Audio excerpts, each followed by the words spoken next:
boxing is going now, where it's like we supposed to fight, but for some reason we don't fight. You trying to hold me back to till the right moment, or you trying to duck me because of the money? Like, do it become frustrating? Yeah, it definitely becomes frustrating because I've been, for the people who don't understand, I've been in that #1 spot for the past 3 years. I should have had fought for the belts, and not only for one belt, because the guy who has the belts, he has all 4 of them. So I should have been unified world champion already 3 years ago. The only way I could explain it to people who aren't in the position I am is that, what if you had did your job extremely well and you're right there, they're promising you a promotion, and you can never get the promotion because somebody else doesn't want to give it to you. That's basically the only way I could describe it to other people. But for me, you know what I mean, I did everything I did, to get to the belts. I'm #1 contender still. And because of money and, a guy doesn't want to fight me, that's the only reason I'm not getting the title, or I'm not getting the opportunity to the titles. It's not that anything I did on my end, I did everything good on my end. It's just that the other person that has the belt doesn't want to fight me. Do you think in the boxing game, people should start getting fined, or like it should be some penalties for, ducking, for, not fighting who you're supposed to be fighting? Should there be some, some new laws coming into boxing for that? So the laws already in place are there for the people that they shouldn't be able to duck. They made me mandatory. That's the law. But I don't know why they're not pressing the issue like that. I don't know what, because at the end of the day, Canelo is a money cow. He's the cash cow. These sanctioning fees, the WBC, the IBF, the WBA, the WBO, they all get a percentage. So because of Canelo's making so much money, he's giving each of these their 3%. So 3% of how much he makes, probably 40 million, is probably like they're walking away with $2 million each. So because of that, they're letting him do whatever he wants to do. You know what I mean? Which is not right for me. I feel like if the people want it and, I'm the #1 spot, they should make that fight mandatory, but for some reason they're not. Let me ask you a question. Why do you think the Mexican fans, because I've seen a lot of Mexican Americans who they fight, they be good, they be great, but they don't quite get that love from the Mexican people like a homegrown Mexican who came over from Mexico. But the Mexican people love you like you was born and raised there. Yeah. Why do you think that is? I feel like it's just a new generation of the Mexican Americans. We all kind of grew up the same. Where I grew up in Phoenix, Arizona is basically Mexico. Mm-hmm. So, I've surrounded myself with all these people, and I actually turned pro in Mexico. So I've kind of came up like if I was basically from Mexico. I turned pro at 15, had 10 fights over there. Little by little made my way, and little by little I was earning the respect from the people. I never got anything given to me. By the time I was 13 years old, I was extremely overweight. I weighed 260 pounds, and I had made the decision myself and my father to go down in weight. And, basically when I got to 14, 15, I had dropped like about 100 pounds.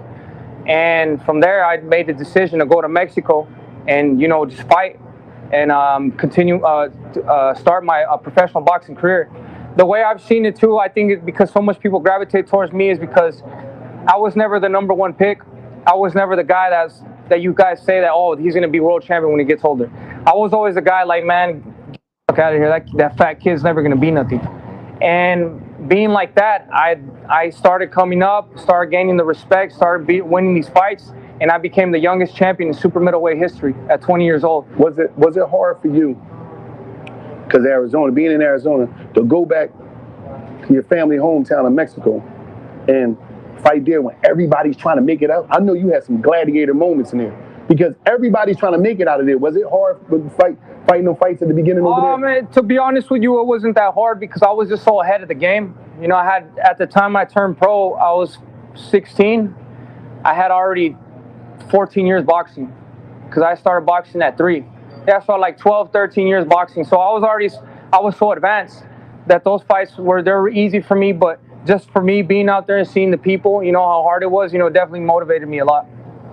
Now, I haven't seen it, but I read somewhere that Canelo Alvarez said that it would take like 200 million, something ridiculous, for him to fight you. I've never heard Canelo say this about anybody else. Why do you think that it would take so much for him to fight you? Because he knows damn well that's his retirement plan. He sees what I feel like Canelo is doing, that he's picking the easiest fights and then he's saving me to the last. He knows damn well I'm the strongest, I'm the fastest, and I'm the best at this weight class. If it wasn't for him not fighting me, I'd have been champion already. Right. And he knows that for a fact. You know, I sparred Bivol. Bivol knows what I did with him. I fought people in his camp. They know how hard I hit. They know I'm not coming to play. So he could say anything he wants about me, that I'm not worth nothing, that I'm undisciplined, I'm this and that. At the end of the day, I'm still the best in the super middleweight division, and I will be the one to dethrone Canelo. See, how I see it, honestly, I see it as though Canelo is the older lion, right? He's the king of Mexico right now. If he fights this young, aggressive lion that you know is coming, because boxing is about mentalities as well. And let's just be real. You don't have the same mentality at 35 that you had at 25. At 25, you'll run through a brick wall, run face first into an Amtrak train to get this money. At 35, you already got this money. You already living a life. You already. So I feel as though he knows that if you beat him, there's now a new king of Mexico. Yeah. And he don't want to get that throne up yet. You know, he don't even want to take the chance of even giving that throne up yet, because let's be real. Pops, Dad, being the king of Mexico is a beautiful thing, isn't it? Yeah. Now, he lose to you. He's still a man, but he take one step down to this younger, a little bit more charismatic, speak English a little better. He don't want to take that chance yet. Would you fight you if you was him? No. Would you fight you? I mean, if me, I'll fight anybody. I don't give a f. You know, like I said, he said I'm a lion, and right now, this is the only thing that's been keeping me from accomplishing my dream. I think about this fight every single night. Every night when I wake up and every night when I go to sleep. And this is what I've been training so hard, you know, to get to my whole life. So I'm 100% confident that I'll go in there and knock Canelo out. And from whatever if he doesn't want to pass it down to me, whatever he wants to do, shit don't mean nothing to me. My job is to go out there and get the titles, and that's exactly what I'm going to go do. This episode of Me and Al's worth of damn vodka. Track. Yo, ladies and gentlemen, it is fight week, and the fighters have arrived, apart from Tank Davis. Everybody came to the grand arrival. You saw the fighters came out. Yeah.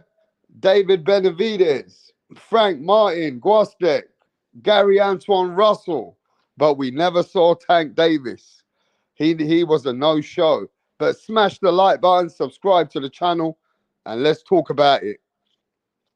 So, a big embarrassment is like when people are talking about David Benavidez and Canelo, now it's looking like Canelo getting embarrassed again. Now, Canelo Alvarez was the topic, and David Benavidez just said it as it is. That Canelo Alvarez knows, and his fans are delusional as well. Yeah, David knows that Canelo's fans are worse than the fucking aerosexuals. Yeah, bro, because he even knows that they're protecting Canelo Alvarez, bro. And this is not good. Look, Canelo is an OG. But when it comes to David Benavidez, bro, the man's running a mile. The man is running a mile, man. And now, even now, Canelo's looking for an opponent. Yeah, Canelo's looking for an opponent really hard. Because he knows that the biggest opponent is David. And that's why Canelo Alvarez said that the only way he'll face David Benavidez is if you pay him 200 million. Yeah? Canelo wants the 10 times more than anyone else when you face David Benavidez, bro. So, yeah, man, it's looking bad for Canelo. David Benavidez said, I will knock Canelo the fuck out, bro. David Benavidez said, I'm the first guy and I'll knock him out. You know what I mean? But, yo, see, this is the problem. When Canelo don't give no energy to David, and you can see he's picking and choosing all these lower opponents. You know what I mean? You saw what Oscar De La Hoya said the other day. Oscar De La Hoya said, you heard what Oscar De La Hoya said? Oscar De La Hoya said the only reason I made so much money is because Canelo Alvarez is ducking David Benavidez. Oscar De La Hoya said the reason why I made so much money out of Canelo is because he's ducking David Benavidez, bro. Even the promoter said that. That Canelo's doing everything and anything to face anyone else but David Benavidez, bro. But anyway, so David Benavidez has got a fight coming up this week, right? And he went on a podcast, $1 million worth of game. Big up to $1 million worth of game anyway. And they asked him certain questions, random questions, and it was just simple that anybody speaks to David, they're going to ask him about Canelo. And like David said, I'm not waiting on him. I'm going up to 175 now to get all my medals. And if Canelo Alvarez still wants it, he knows he can get it. But Canelo Alvarez is avoiding me. Canelo Alvarez is scared. He knows I'll knock him out. He knows he can't fuck with me. He even knows that himself, David said. But look, at the end of the day, it is kind of bad for Canelo when Canelo always makes excuses when it comes to David Benavidez, bro. And the man's saying that, oh, he wants 200 million. He wants 200 million. Man has never been paid more than 30, 40, 50 million max for any fight. But he wants 200 million when it comes to David. And you know, Canelo has been a hypocrite when it comes to David Benavidez, bro. Because on one sentence, Canelo says that David ain't shit. He goes, what does David bring to the table? Yeah? And then on the other sentence, he goes, well, I want 200 million. I want 200 million to face David Benavidez. Otherwise, I don't want to fight. So that just tells you what Canelo really thinks about David Benavidez. And that shows you that Canelo is shook, that he wants to over the maximum money ever. You know what I mean? But look, just like David Benavidez said, yeah, that the Canelo fans are going to make up any excuses, right? And the Canelo fans, like even people are realizing now that Canelo Alvarez fans, yeah, they love protecting Canelo. They love to do anything else but talk about getting the fight. The Canelo fans have become babysitters and they have started to protect Canelo from David Benavidez, yeah? They are protecting him now. It is what it is. And it just happens to certain other fighters and their fans as well. So, yeah, bro, it is what it is, man. Canelo fans are trying to protect Canelo. And now the people are seeing it for themselves that Canelo is ducking David. Every time it comes to David, bro, he's always making excuses. You know what I mean? So David Benavidez just going out there saying that, oh, well, look, he just said, look, Canelo Alvarez is like flip-flopping, bro. He says that I'm nobody, but then he says I want 200 million. He says he don't want to face no Mexican, right, when it comes to me, but now he wants to face any Mexican when it came to Jaime Munguia. But at the end of the day, this is always going to be the talk now because Canelo Alvarez has shown that he don't like David Benavidez. Canelo Alvarez knows everything that's going on. And the only way this shuts down is if Canelo faces David. You know what I mean? Otherwise, ain't nobody going to shout up about this.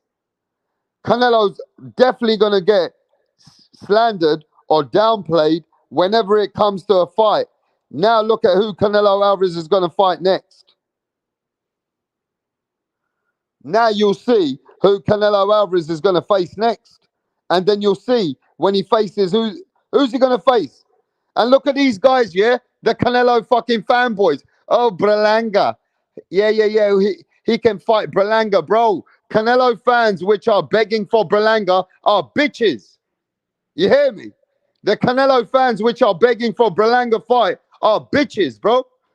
These are the same guys who are fucking, well, I want 200 million to face David. Yeah? They want 200 million to face David, but they're ready to fight Berlanga for 30 million. You see? It doesn't even make sense. You can't even make sense out of it, bro. Canelo fans are going to push for Berlanga fight and say, oh, it's still a very big fight. It's very big. It's still Puerto Rico versus Mexico. See, these guys, they go away from the actual topic. They are out there trying to swerve Canelo. And that's why David Benavidez knows the same thing. And David said, Canelo fanboys, they're just like that now. You know what I mean? Hey, look, it is what it is, man. I can't believe how the Canelo fans are going to push for Berlanga. And they'd rather have Berlanga. That is the softest bitch fans I've ever seen in boxing. You hear me? Those fans which are pushing for Berlanga fight are the bitches. Yeah, they're proper bitches of boxing, man. Yeah, you fuck off. I'm done with you nut-hugging bitches out here in boxing. You are the toxic reason why the sport is becoming soft. Fuck you. Trying to fucking act like fucking bitches out here. Oh, we will want to fight Berlanga. It's okay. It's a big fight, rap star. Now go suck out, man. You guys are the ones that are making these boxers look like bitches out here, man. And I'll tell you, I can't believe the amount of nut huggers that are on YouTube.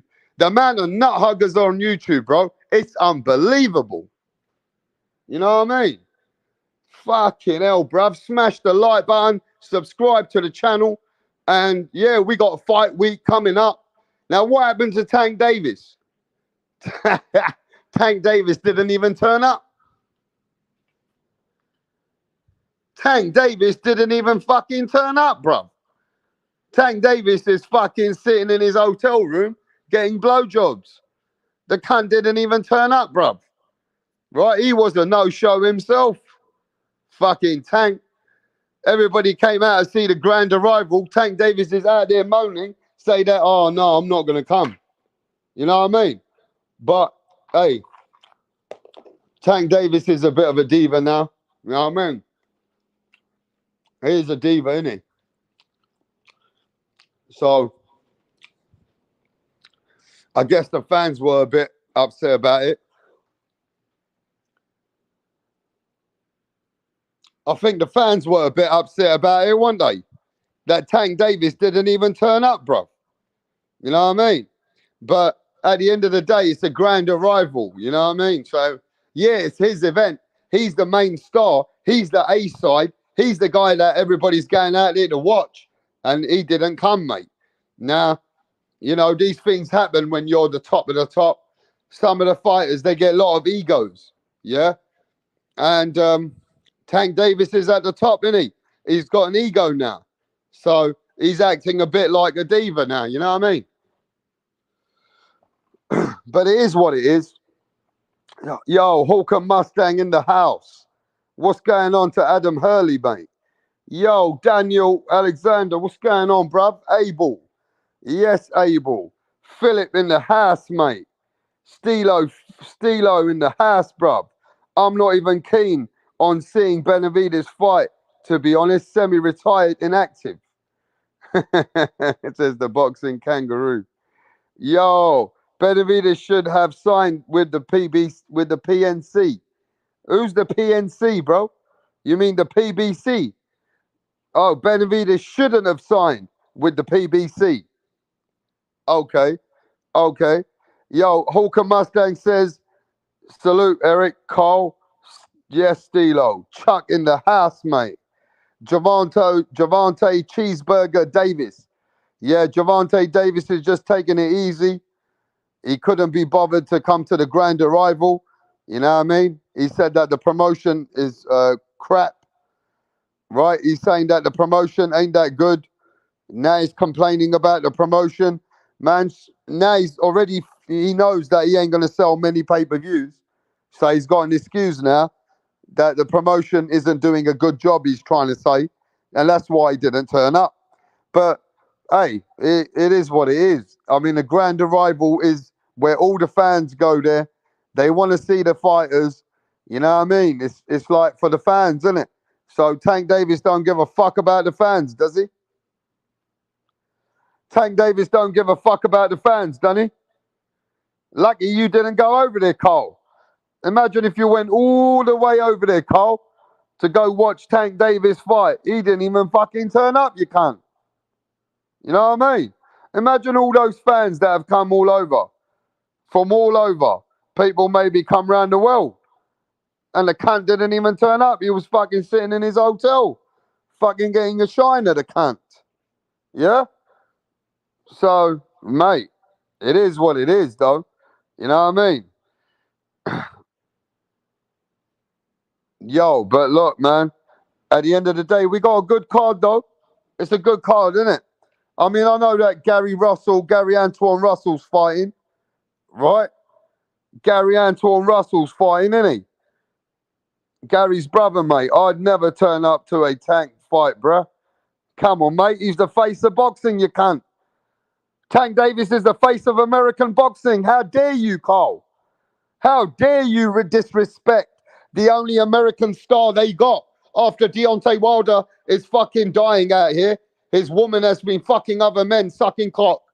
Deontay Wilder's going through mental depression, being knocked out by Zhang, right? The Americans have lost all their stars, you cunt. Errol Spence got fucked up, but then they got Crawford. But Crawford's not a major star, bruv. So how you fucking saying that you will never go to see the face of boxing, mate? He is the face of boxing in America, right? Or is he faker boxing? How dare you say that about the American star, Carl? You got to go there, mate.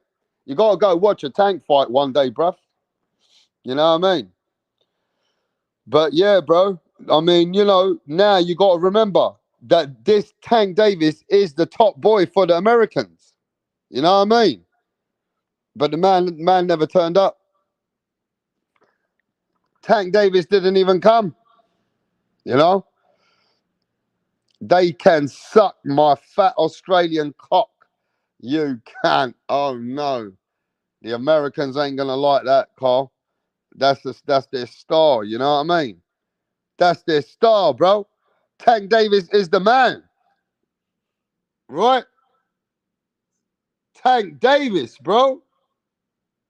Come on, bro. Remember this though. You know, Tank Davis, right? He's the cherry picker of cherry. He's got a whole cherry tree, isn't he? Tank Davis has got a cherry tree, man. He got a tree with loads of cherries on it, bruv. And all their cherries are fucking organic. Tank Davis is one of the top cherry pickers in boxing, bro. You know what I mean? So let's see how good of a fight it really is this weekend. Yeah, let's see how good of a fight that Frank Martin puts up, bruv. You know what I'm saying? What the dude with the purse and the mink coat. Come on. But he is the man, bruv. What's wrong with you? Tank Davis is the man for the Americans. Come on, bruv. Let me show you Tank Davis.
So yeah, this is Tank Davis, the American face of boxing.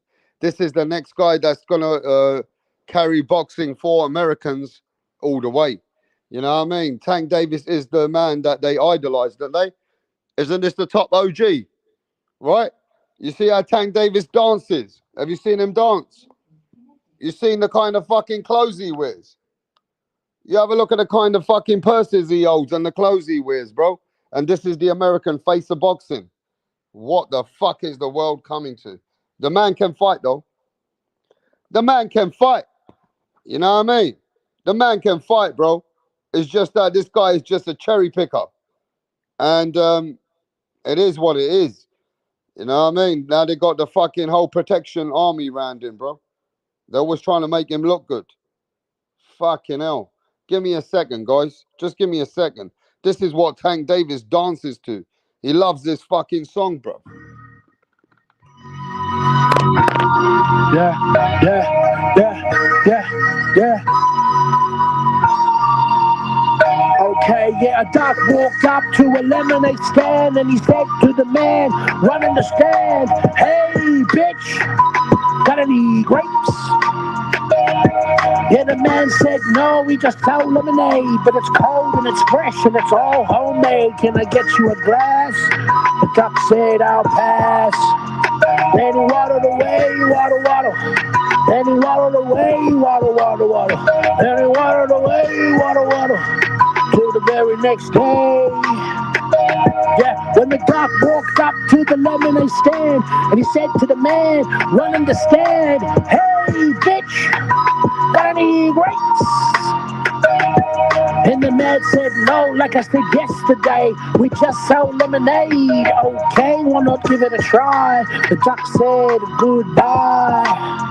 Then he waddled away, waddle, waddle. Then he waddled away, waddle, waddle. Then he waddled away, waddle, waddle. To the very next day.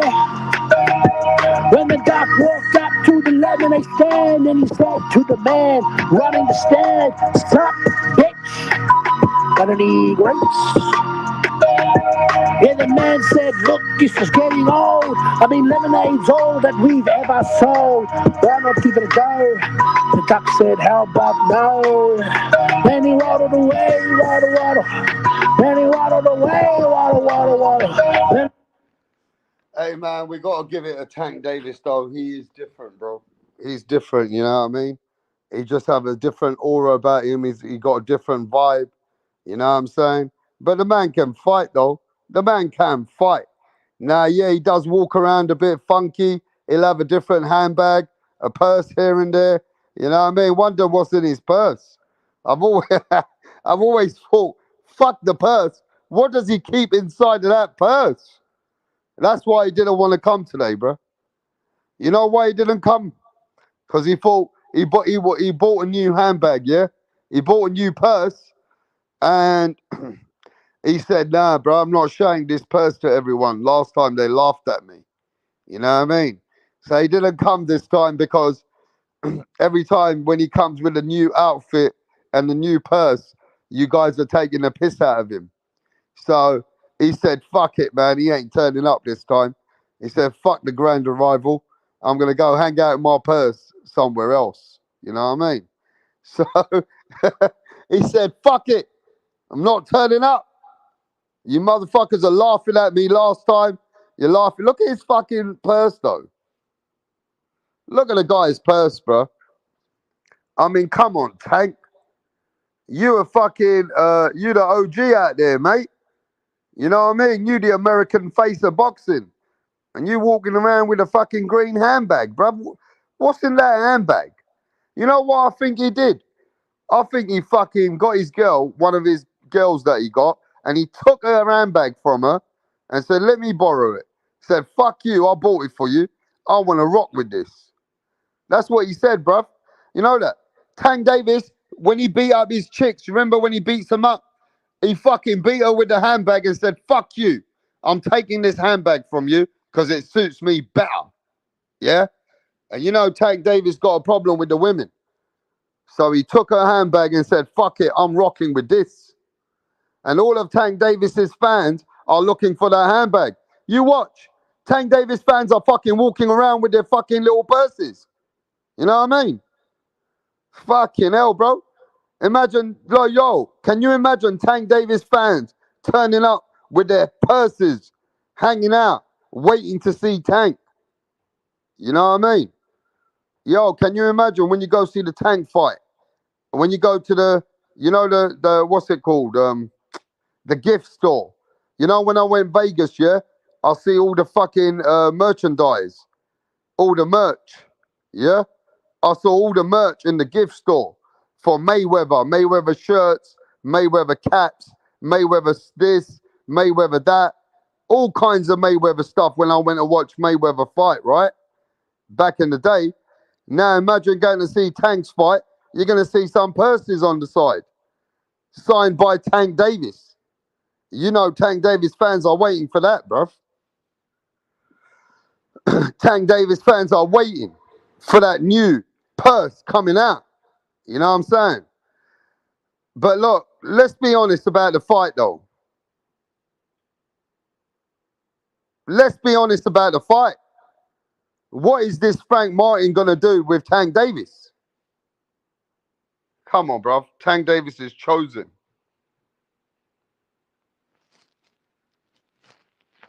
What is Frank Martin really coming to do, apart from collect his paycheck? Is he going to have a go until Tank fucking hurts him? You know what I mean? I mean, at the end of the day, yeah, look, they sold the fight. I mean, is there really going to be an upset? Does anybody see an upset? I mean, you're going to win a lot of money if you ever saw an upset here.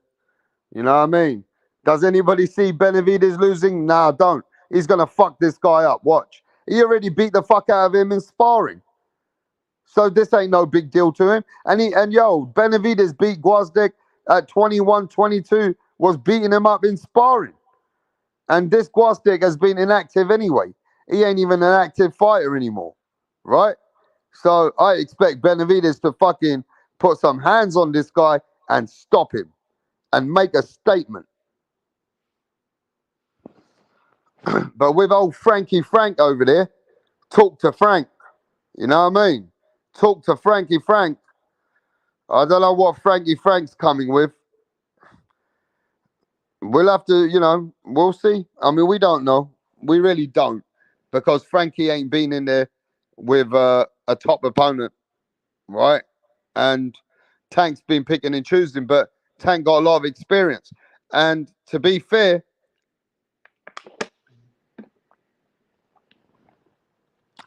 I don't know what Errol Spence boy.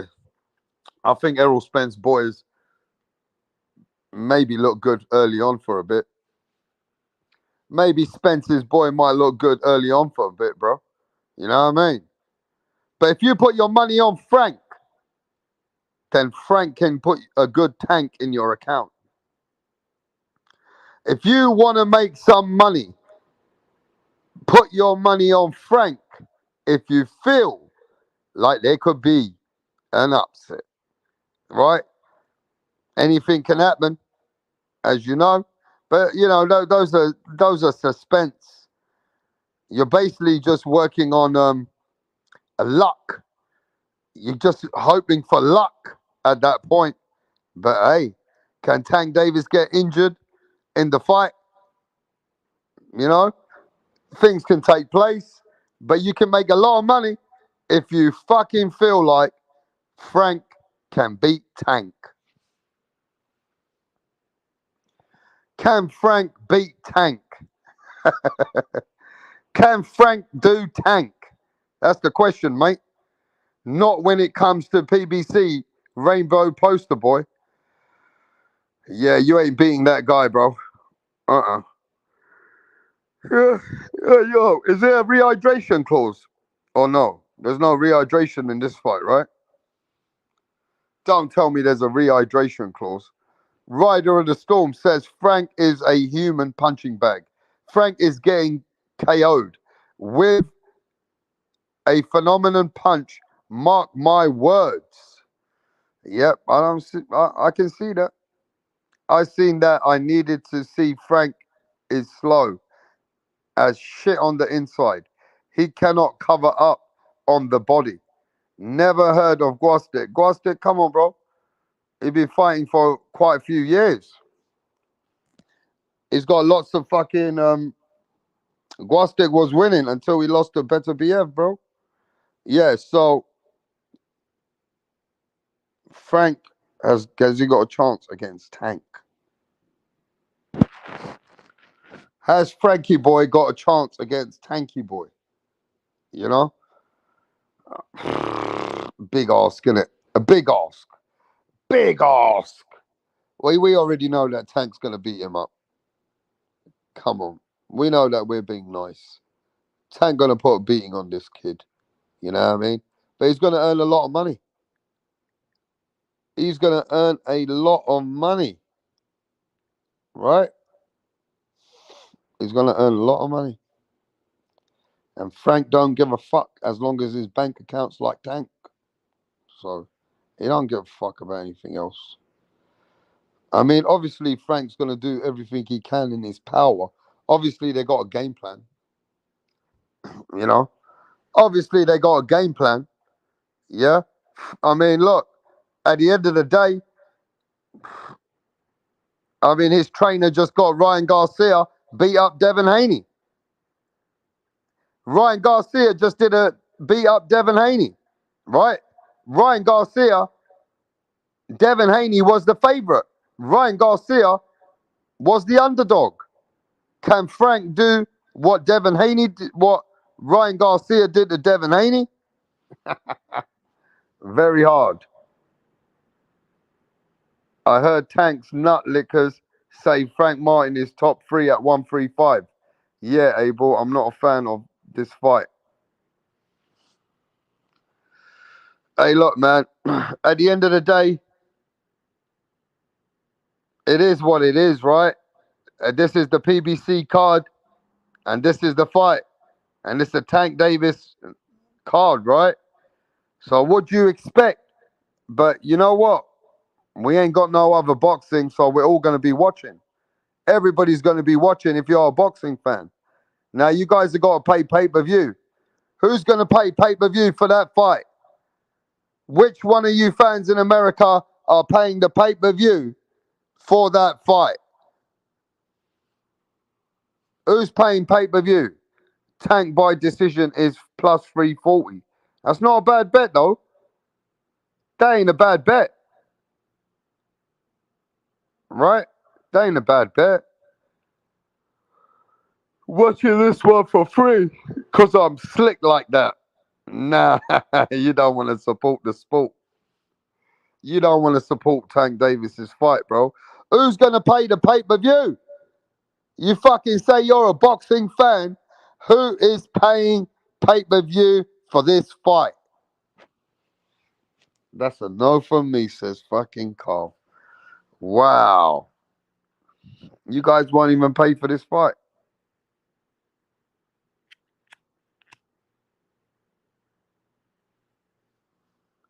You guys ain't even willing to pay for this fight, no? Wow, bro. You guys ain't that hyped up about this fight then? You guys ain't that hyped up about this fight, man. You guys don't even want to pay. You guys are like, nah, bro. I don't want to pay for this. So you guys are looking to stream it, yeah? So you guys are going to stream this event. And that's why PBC is going to go broke. That's why PBC is going to go broke. You know what I mean? PBC is going to go broke because of fans like you guys. You guys are single-handedly killing off the PBC. You know what I'm saying? And not giving them a vote. You're not giving them the support. And this is why PBC will, at some point, won't be around. I'm paying for Father's Day weekend, throwing a party, have a fight, have the fight on in the back. Oh, he's paying. Goy, Peter.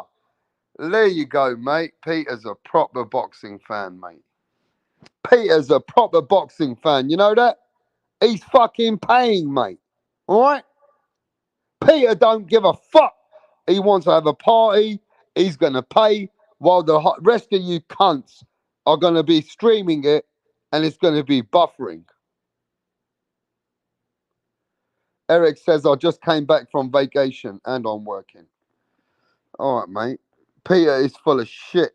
Nah, mate. Peter's a real one. Peter's doing it big time, mate. You know what I mean? These racists won't push Benavidez.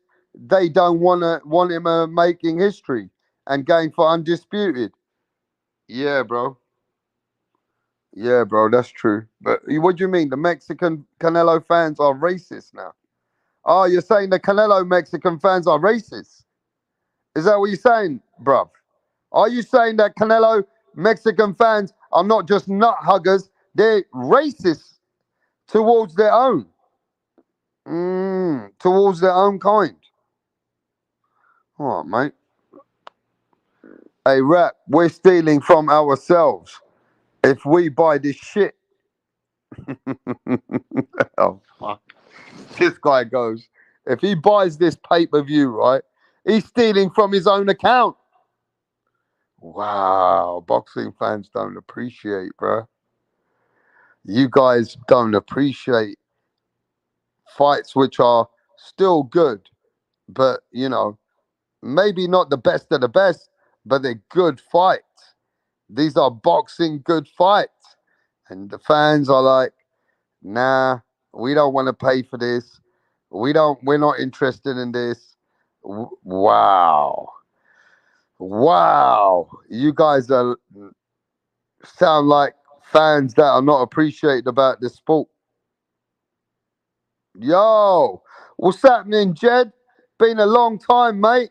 Outlaw Boxing Club. Free Palestine. Salute, my bruh. All right. Jed is fucking standing up for Palestine. Go on, Jed. It's been a long time, son. How you been? Yes, mate. Yes, mate. Who you got on the weekend, bruv? Is it the obvious picks? You see any upsets, mate? Do you see any upsets? Don't. What are you on about, you cunt? Rapstar, are you buying it? I don't need to pay much for it. Yeah, I am buying it. Because I don't need to pay even as much as you guys, but I'll buy it. Because I ain't even paying much for it. I think it cost me way less than you, mate. 24 quid. 24.99. I'll be paying 30 quid at max. All right, son? Yes, mate. So there you go, bruv. There you go. All right, son. But it is Father's Day weekend for a lot of people out there, isn't it? Yo, give me a second, mate. Give me a second. Hey, Jed, it's been a fucking long time, bruv. You want to come in and give us your two cents on these fights coming up? You want to tell us about your views on the boxing at the moment? Or you busy, son? Carl, what are you doing? Oh, your microphone's fucked, innit, you cunt? Your phone's still fucked, is it? Have you bought a new phone? Or is your microphone still fucked up? Give me a second, guys.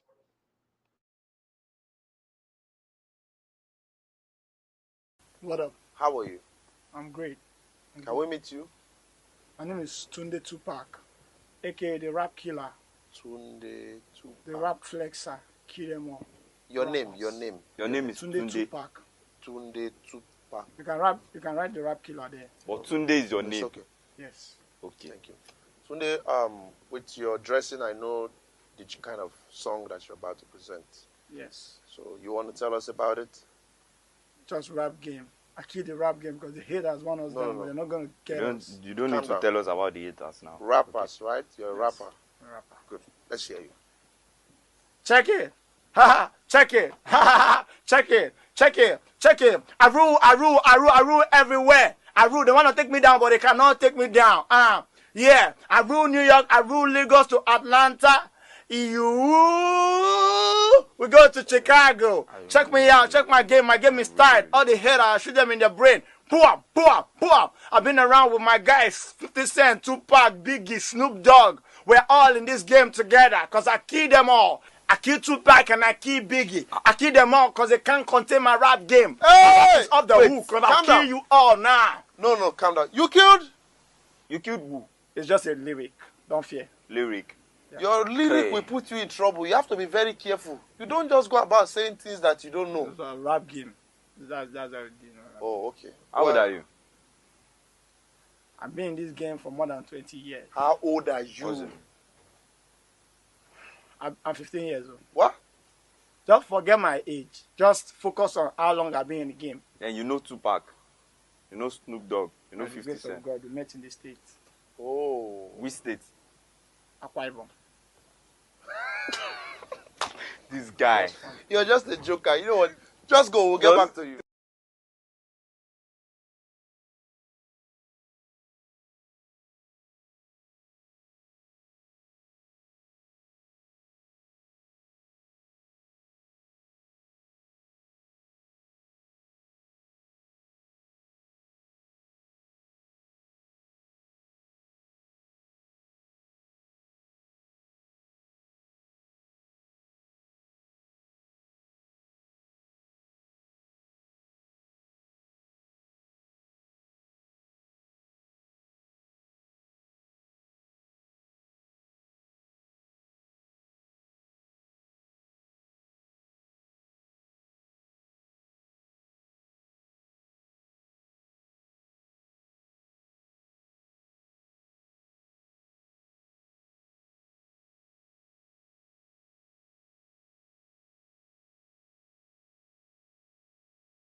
Yes, ladies and gentlemen, I'm back.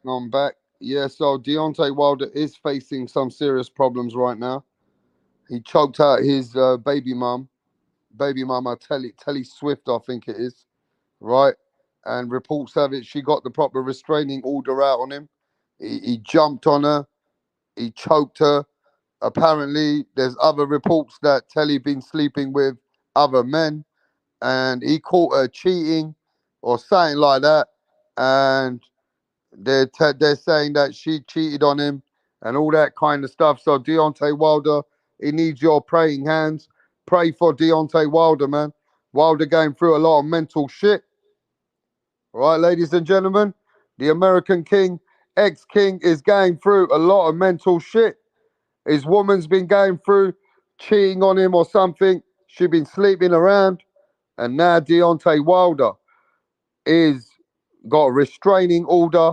You know what I'm saying? He choked her, bro. He choked her out. You understand? He said, don't you ever fuck with the bronze bomber. Yeah, man. What a bad place. You know? And you got to remember saying Wilder got a kid for him. Wilder got a kid from her. Yeah?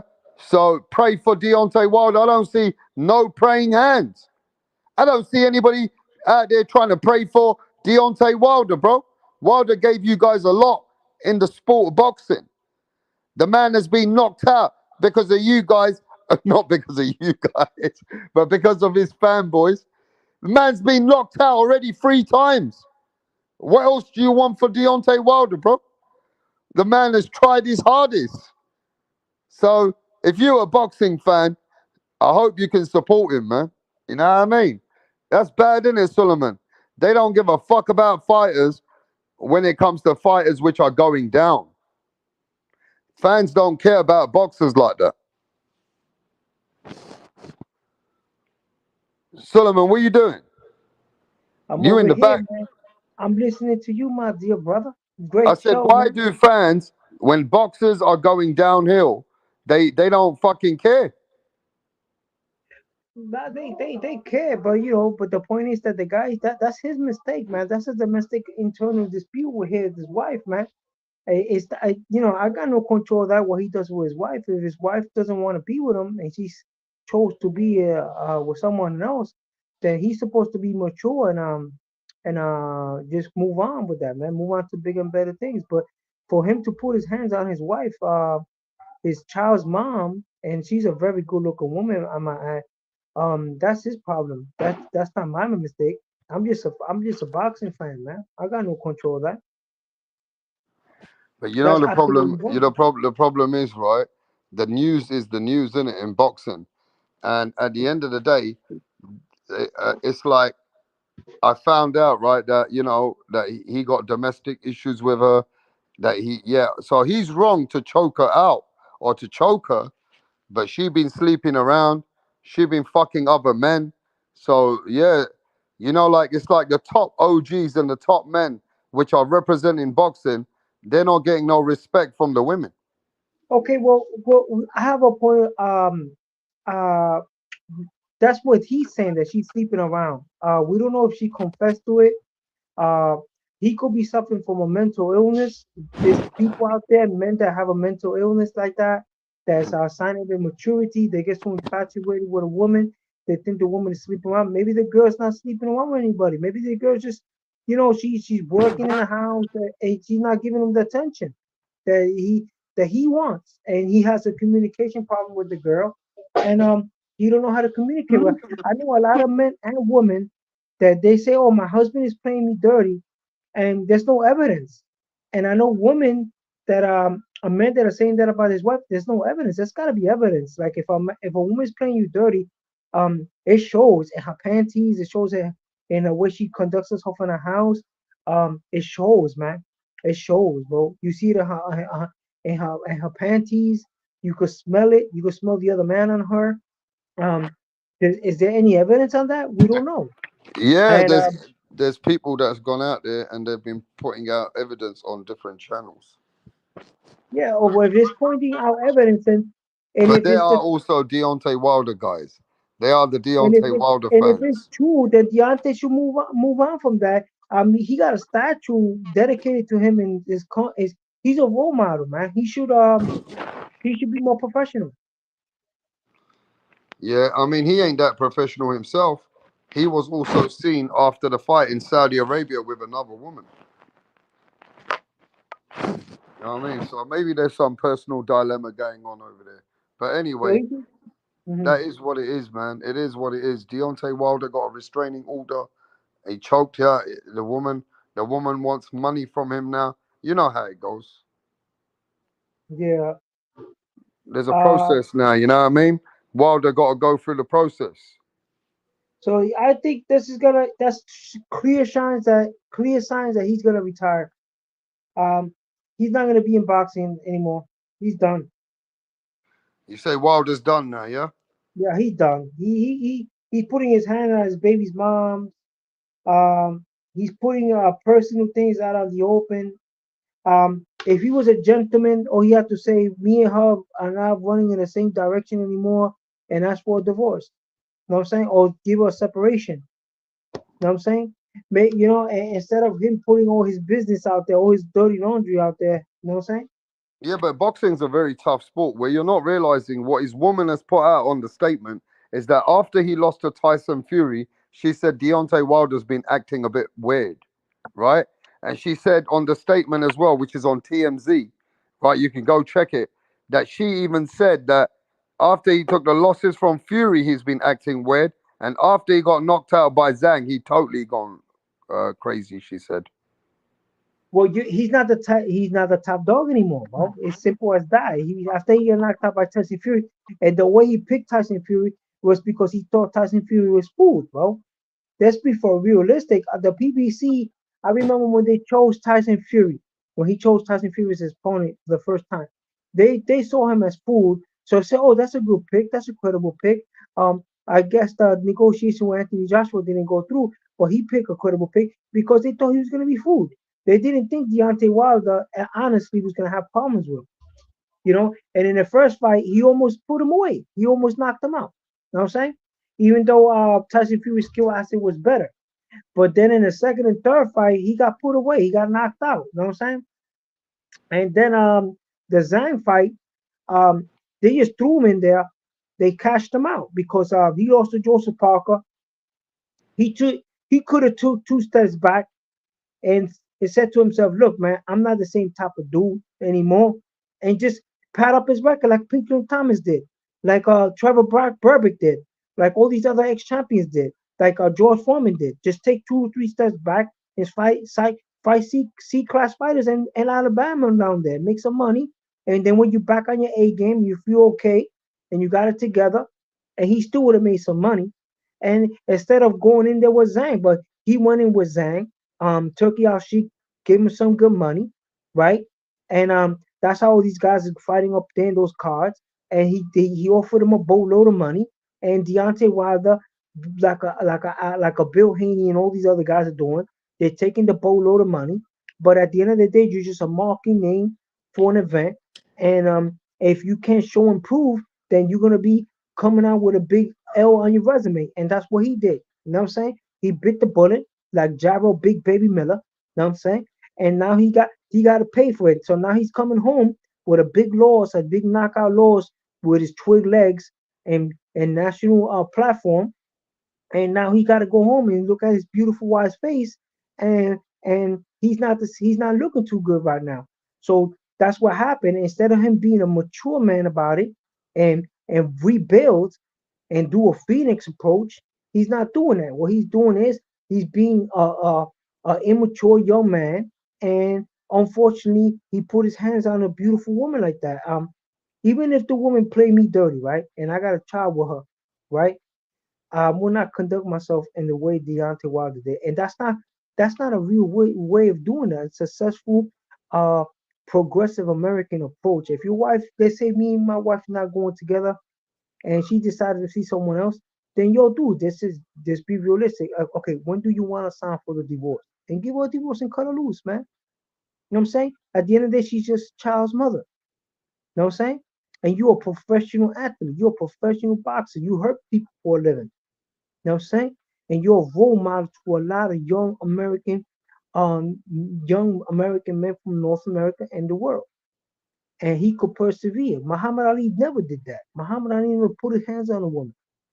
Muhammad Ali was married and divorced several times, and he never put his hands on a woman. He was a role model.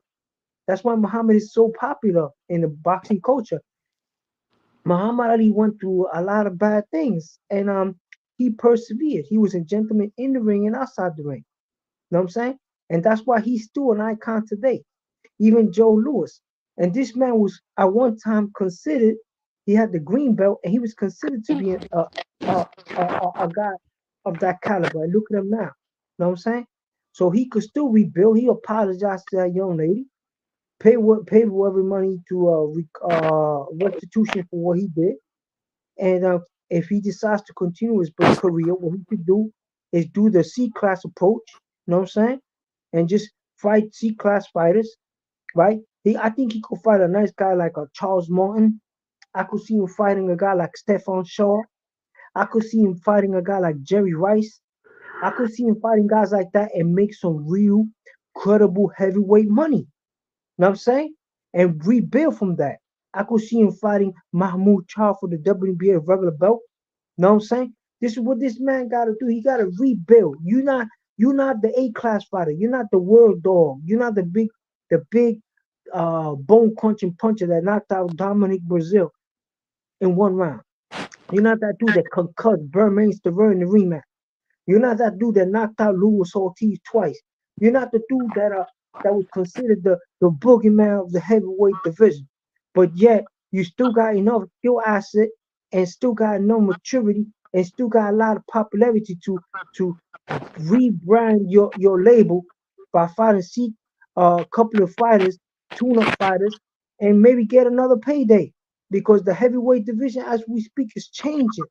You know what I'm saying? At the heavyweight division is changing as we speak, and you gotta be part of that change.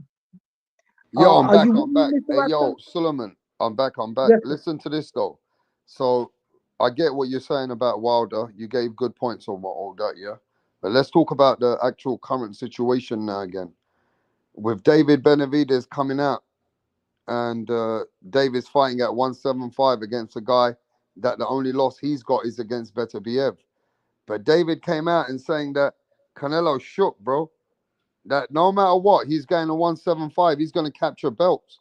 But he said that he'll go 168. He wanted to beat Canelo up. He said, I will knock Canelo out. But it's just the problem is Canelo and his fans, they don't want it. And I mean, at the end of the day, no matter what though, no matter where David Benavidez goes, they're all asking him them questions. And it looks like Canelo's looking in a spot now that after David fights this guy, who is Canelo going to face? Is he going to keep now? He's going to have to face other guys and not David Benavidez. David said on the podcast that Canelo Alvarez and his fans know what's up. Is it true that Canelo fans, they're protecting him? Okay. Listen, man.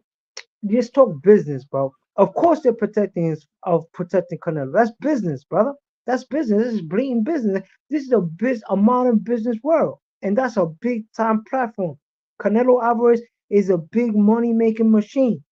So of course they're gonna be protecting. They're protecting their interests, and their interest is Canelo. So now him, we talked about maturity in uh, uh the last segment when we talked about Deontay, and this young man has to show maturity too. He has to make himself more marketable in professional boxing. And how he does that, what he's doing right now is perfect. He's going back to his true weight class, 175, where it all started for him.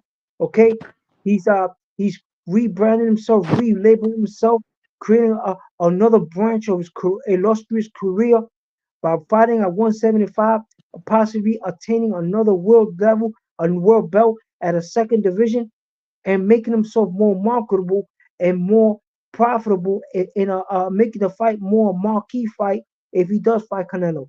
And if Canelo decides to move on to bigger and better things, then he could also do the same thing. You know what I'm saying? That's maturity. That's business. That's a business platform. People try to do mergers every day in the common business world here in the United States and in England. And sometimes it doesn't pan out.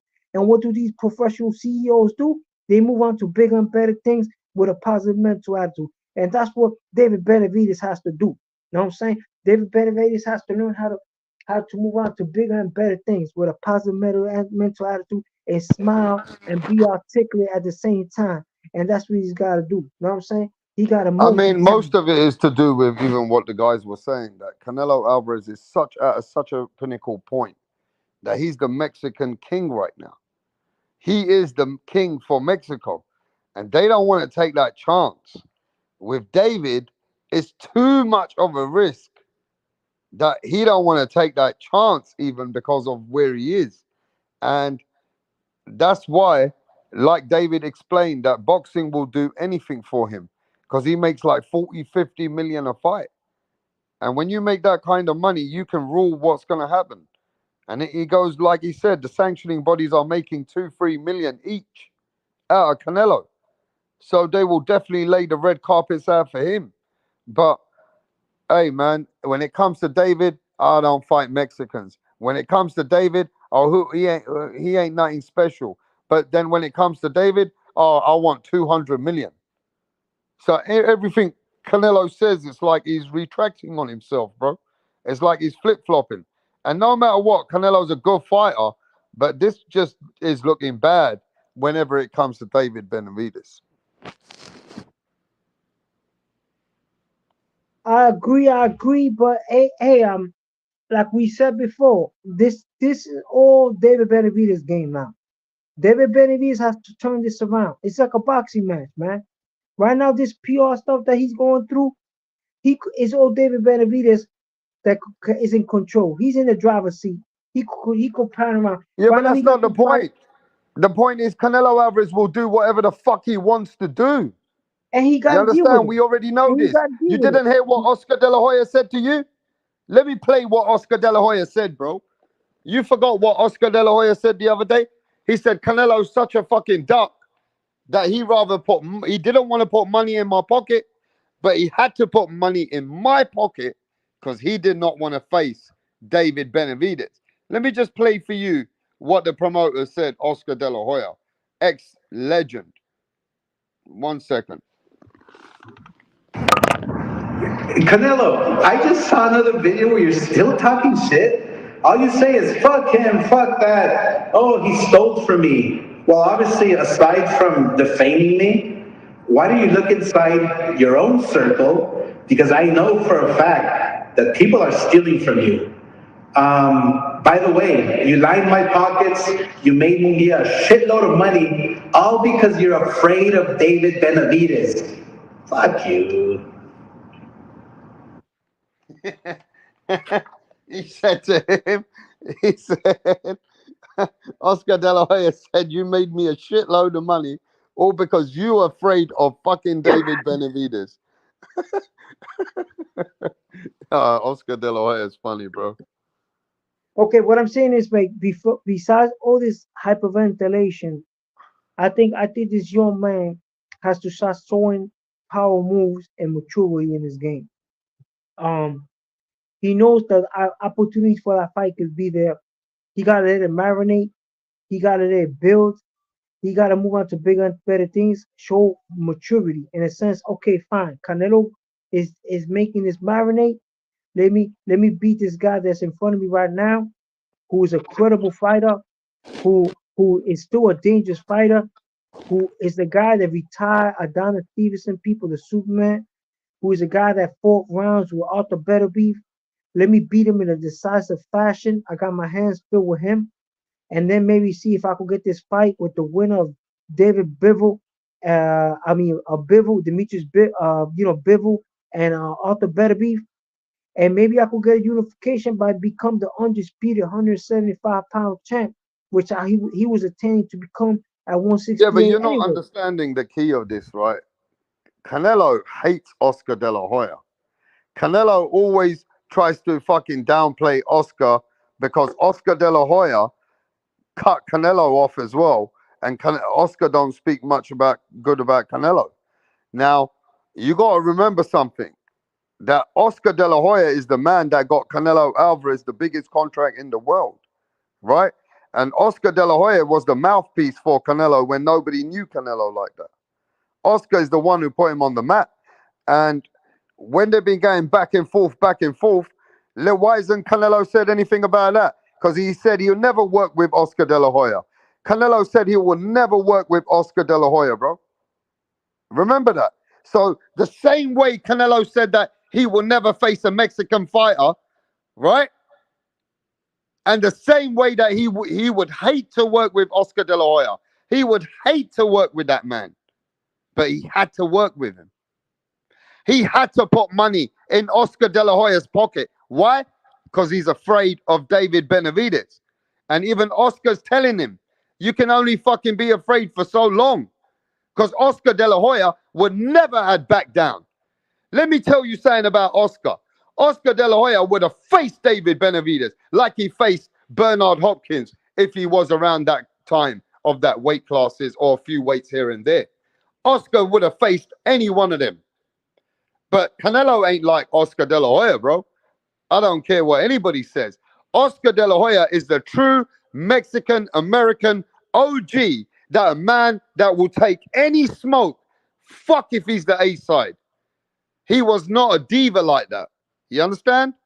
So let's just get that straight. That when Oscar De La Hoya speaks, he should speak. Because he a different kind of legend. He a different kind of man. It's as simple as that. Canelo Alvarez and his fans, they always want to deflect from the point. Why would you put money in Oscar De La Hoya's pocket when you hate the man? Because you don't want to face the other guy. Just like Oscar says, bro. It is what it is. Hey, look, man. And at the end of the day, I don't care what anybody else says about that as well, because Oscar De La Hoya is the guy that put Canelo Alvarez on the map. Canelo is a snake himself. Canelo snaked Oscar De La Hoya, bro.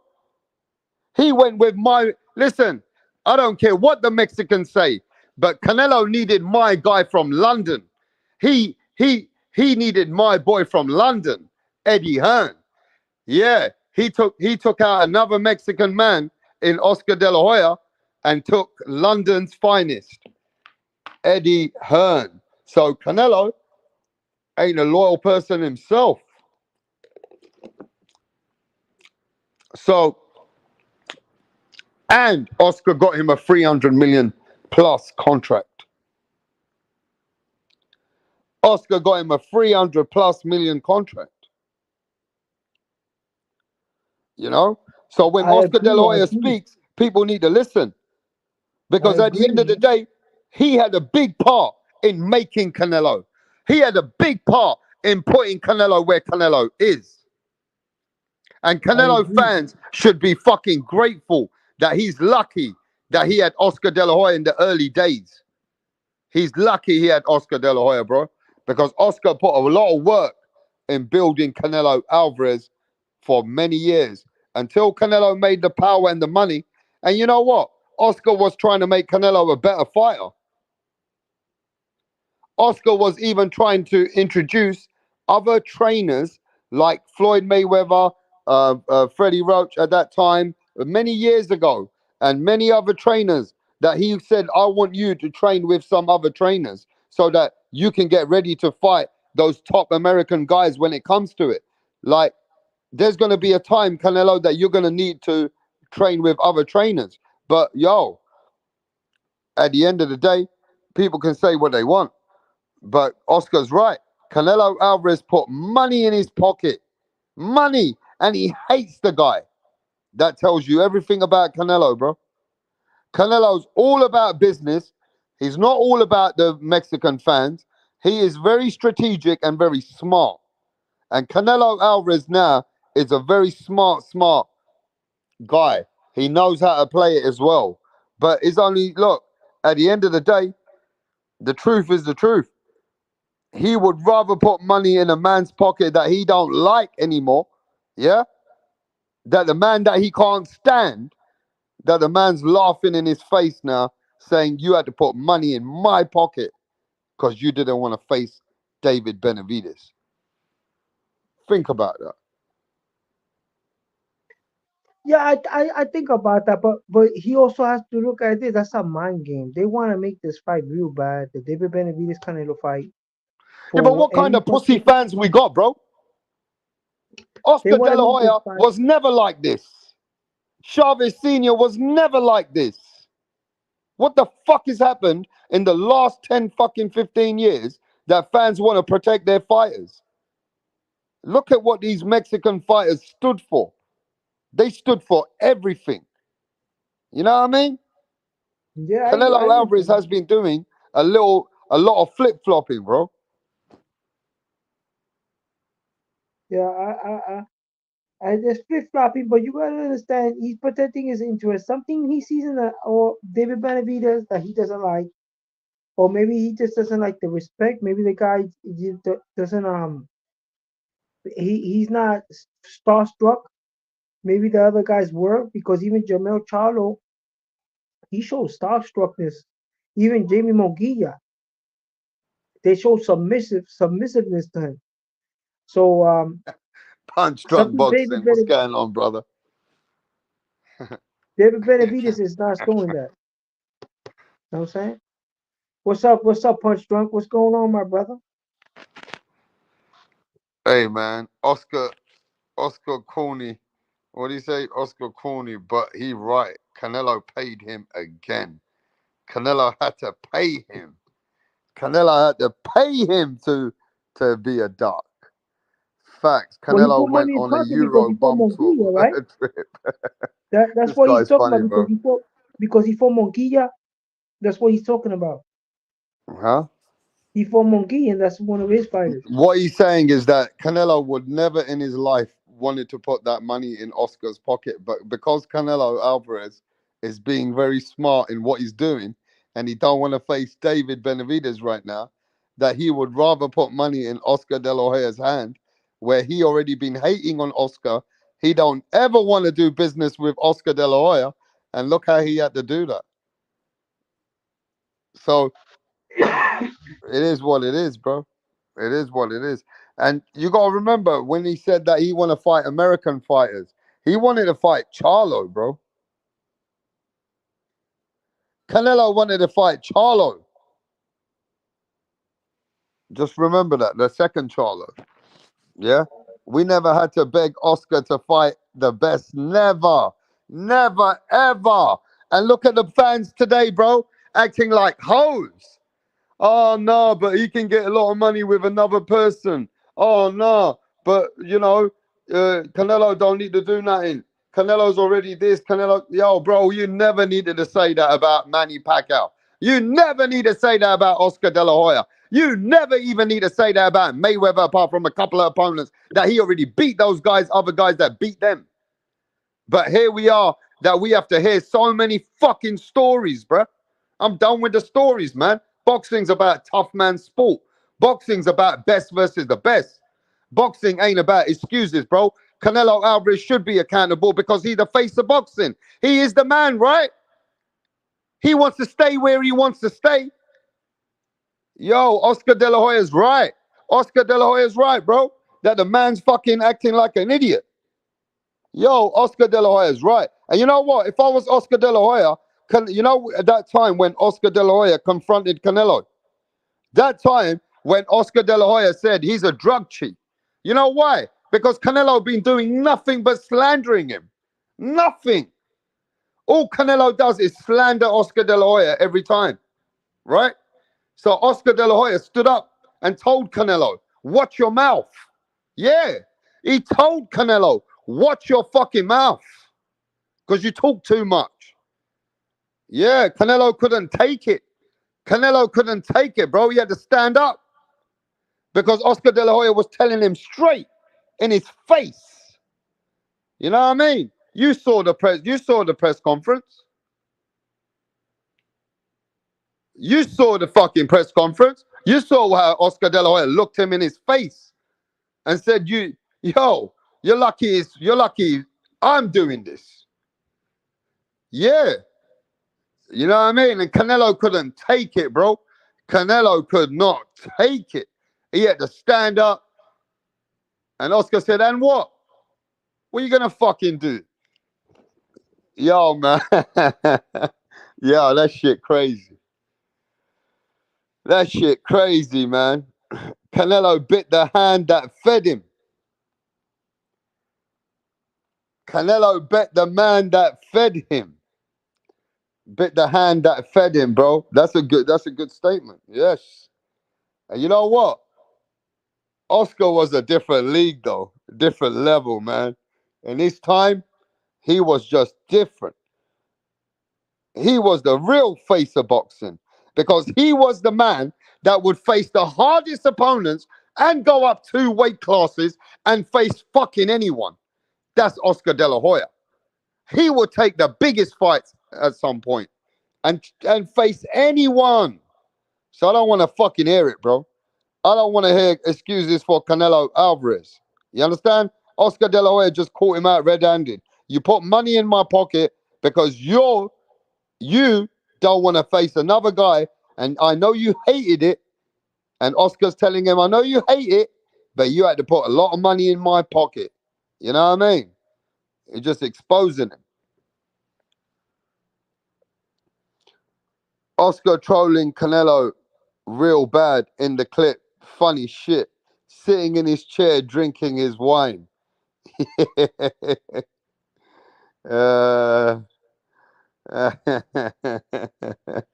Oscar would have slapped up Canelo around the ring in his prime. Wow. Punch Drunk Boxing says Oscar would have slapped up Canelo around the ring in his prime. Oh, shit, bruv. That would have been a top fight, though. Canelo can fight. Canelo can fight. But Oscar got a sick jab. Oscar got a sick jab. Oscar's fucking movement as well. Oscar fast. Yo, Oscar De La Hoya too fast. But Canelo got a chin. What a fight that would be. Yeah, you got to go with Oscar, bro. Oscar De La Hoya was the man. In the prime for prime at 154. Prime for prime. People might have Canelo too, though. Hey, look at this guy, bro. Punch. Canelo. Punch is drunk as if fuck. Canelo kills Oscar at 154. What? Nah, bro. Nah, come on, bro. Come on. You can't be knowing Oscar De La Hoya, bro. Prime Oscar. Nah, bro. Nah, man. Prime Oscar. Yeah, 147, Oscar was the man. Maybe maybe welterweight. Maybe both of them at welterweight, but Canelo was at welterweight when he was young. You know what I mean? At his prime, he wasn't at that weight. At his prime, he wasn't at that weight. I'm just saying, if Oscar did have the fight in his prime at 154, regardless who he won or did he beat or not, I reckon at that time, if he was in his prime and he had to go up from welterweight, he would have done Canelo some damage. He would have done Canelo some damage, bro. You know what I mean? It just depends when they would have caught each other. I'm telling you, when they would have caught each other. Oscar De La Hoya was a different breed, bro. Oscar De La Hoya's combinations would have hurt. Yo, Oscar De La Hoya's combinations were too much in his days, man, in his prime. Yeah, he was tough. He was a top dude. You know what I mean? But yo, give me a sec. Yeah, he was, man. Oscar De La Hoya was something else, man. But Canelo's something else too, in my opinion. Canelo's a star, bro. I think Canelo's trying to supersede and go and show people that he's he's a bigger star than Oscar De La Hoya. You know what I'm saying? He's the new breed. That's tough to And, do, bro. yeah, but that's what he's trying to do, man. It's common rivalry. You get, I mean, he was your promoter for a while, and he wants to be the Mexican blueprint now, man. He feel he's better than Canelo, and you also have to admit when Oscar De La Hoya moved up in weight, he started fighting guys like Felix Sturm, like Bernard Hopkins. He was in the same league, man. But Canelo broke that wall, and he moved up in weight and beat guys like Mundo Smith. He beat guys like Damon Munguia. He beat guys like Jamel Charlo. He beat guys like Sergi Kovalev. Yeah, but that's You know what very I mean? hard to come across with Oscar's time. There was a different kind of level, bro. Oscar's resume is different kind of class, bro. You understand? You can't even talk Pernell Whitaker's, the Chavez seniors, yeah, the Ike Yeah. Cortez, the fights he had with Shane Mosley, the fights he had with every motherfucker, even Yeah, the he Felix fought guys, Sturm and fights he he had beat it. with Pacquiao, He, fights he had with Hopkins. He fought everybody, but he did lose some. He did, but to be fair, Oscar De La Hoya showed you that even when he was at the end of his career and he was never the same guy, that when he still fought the best of the best, you know what I mean? Like Mayweather, he gave Mayweather one of the toughest fights Mayweather ever seen, and that's Oscar not even at his best, yeah, and when right? he And fought too. you saw how Canelo got outboxed by Mayweather. All I'm saying is no triangle theories here. We just Okay, got to but remember one guy when went he through fought six Mayweather, divisions. One the, guy went through six divisions, and one guy also stayed in a division that they do say that fought fighters won the best in the division. That's why they yeah, give him the but he hardest never time undisputed, about bro. David Benavidez. But he never undisputed. Canelo has undisputed twice, Yeah, but two that's divisions. exactly what I said. Because he stayed at that division when David lost his belt. That's when Canelo Alvarez started picking up belts at that division from Billy Joe Saunders, Callum Smith, and Kalen Plant. But it's very tough because Yeah, Oscar's he resume is undisputed that twice. like a Oscar's resume is like different level. Yeah, but and also Oscar. People tend to forget that Oscar De La Hoya, when he was retired, he did a lot of exhibitions himself. He fought Shaquille O'Neal in an exhibition. He won a lot of he did a lot of good exhibitions, man. Oscar De La Hoya, he had his time of exhibitions too, and Yeah, I think well, he could still do exhibitions now. He could do a season. he could do exhibitions even for the last 10 years if he wanted to. You He's know, still in Oscar De La fantastic Hoya had the shape. whole world by storm, bro. People used to want to watch this man all over the world. You have to understand, this man was a man that people wanted to watch all over the world. He was such a big celebrity name, bro. Do you not understand? I Yeah, he's don't a think, gold Suleiman, medalist, you got bro. to remember, Oscar De La Hoya was not just a golden boy. He was just a different, bruv, the man's face was everywhere without the internet. Without any internet, Oscar De La Hoya was all over the world, bro. He's a gold medalist, man. He's a gold medalist too, bro. In a hard era too. He became a gold medalist in a very difficult era, and he's also a converted southpaw, bro. People forget that this is a southpaw that learned how to box orthodox and became champion of the world. And he was knocked out one fight, and he persevered in one. So you see the what's happened Man, Oscar with De La Hoya went through all of them, bro. yeah, The with guys Devin like Haney, Miguel Devin, Angel Gonzalez, Pernell Whitaker. Who remembers Hector Camacho? Rest in peace, Hector yeah, Camacho, right? Even yeah, the Ike guys, Cortez, Ike Cortez, the Felix Trinidad. I mean, if he was unlucky with those fights with Felix and Shane Mosley. He fucking cheated with Victor Conte, right? You saw what Shane Mosley did, and look at how Oscar De La Hoya dealt with. I mean, rest in peace, Arturo Gatti and all them, man. But look at how he dealt with the young, but you gotta admit ferocious. there was a lot of Look, look, fights look. People used that to he take lost, but he steroids. won. They were taking steroids to try and beat him. Yeah? Yeah, but you Look got at to admit Fernando the Vargas, Felix bro. Trinidad fight, the Felix Trinidad, Oscar won that fight. They stole that fight Bro, from him. The fight Fernando. with the two Shane Mosley fights, he won those fights. They robbed them. I watched them both. In my opinion, I think Oscar did enough to win both of those fights, but they tried. The Floyd Mayweather fight, he was the first guy to defeat Floyd. Oscar De La Floyd, Hoya, go watch the Bernard Hopkins fight. He was winning the fight. He just got a yeah, he shot was to the winning the liver. fight too. He was Yeah. winning against Bernard Hopkins. It was late rounds. It was the ninth round coming into the 10th round, and he took a And the body shot. one fight that bugged me out, that guy showed that he was a real good fighter was Steve Forbes. When he fought Steve Forbes, that little dude could fight, man, because he gave Oscar De La Hoya a hard fight. That little dude was nice. Oscar De La Hoya is an exciting fighter. I give him a lot of credit. I give him a lot of credit. He's an exciting fighter. I follow his whole career.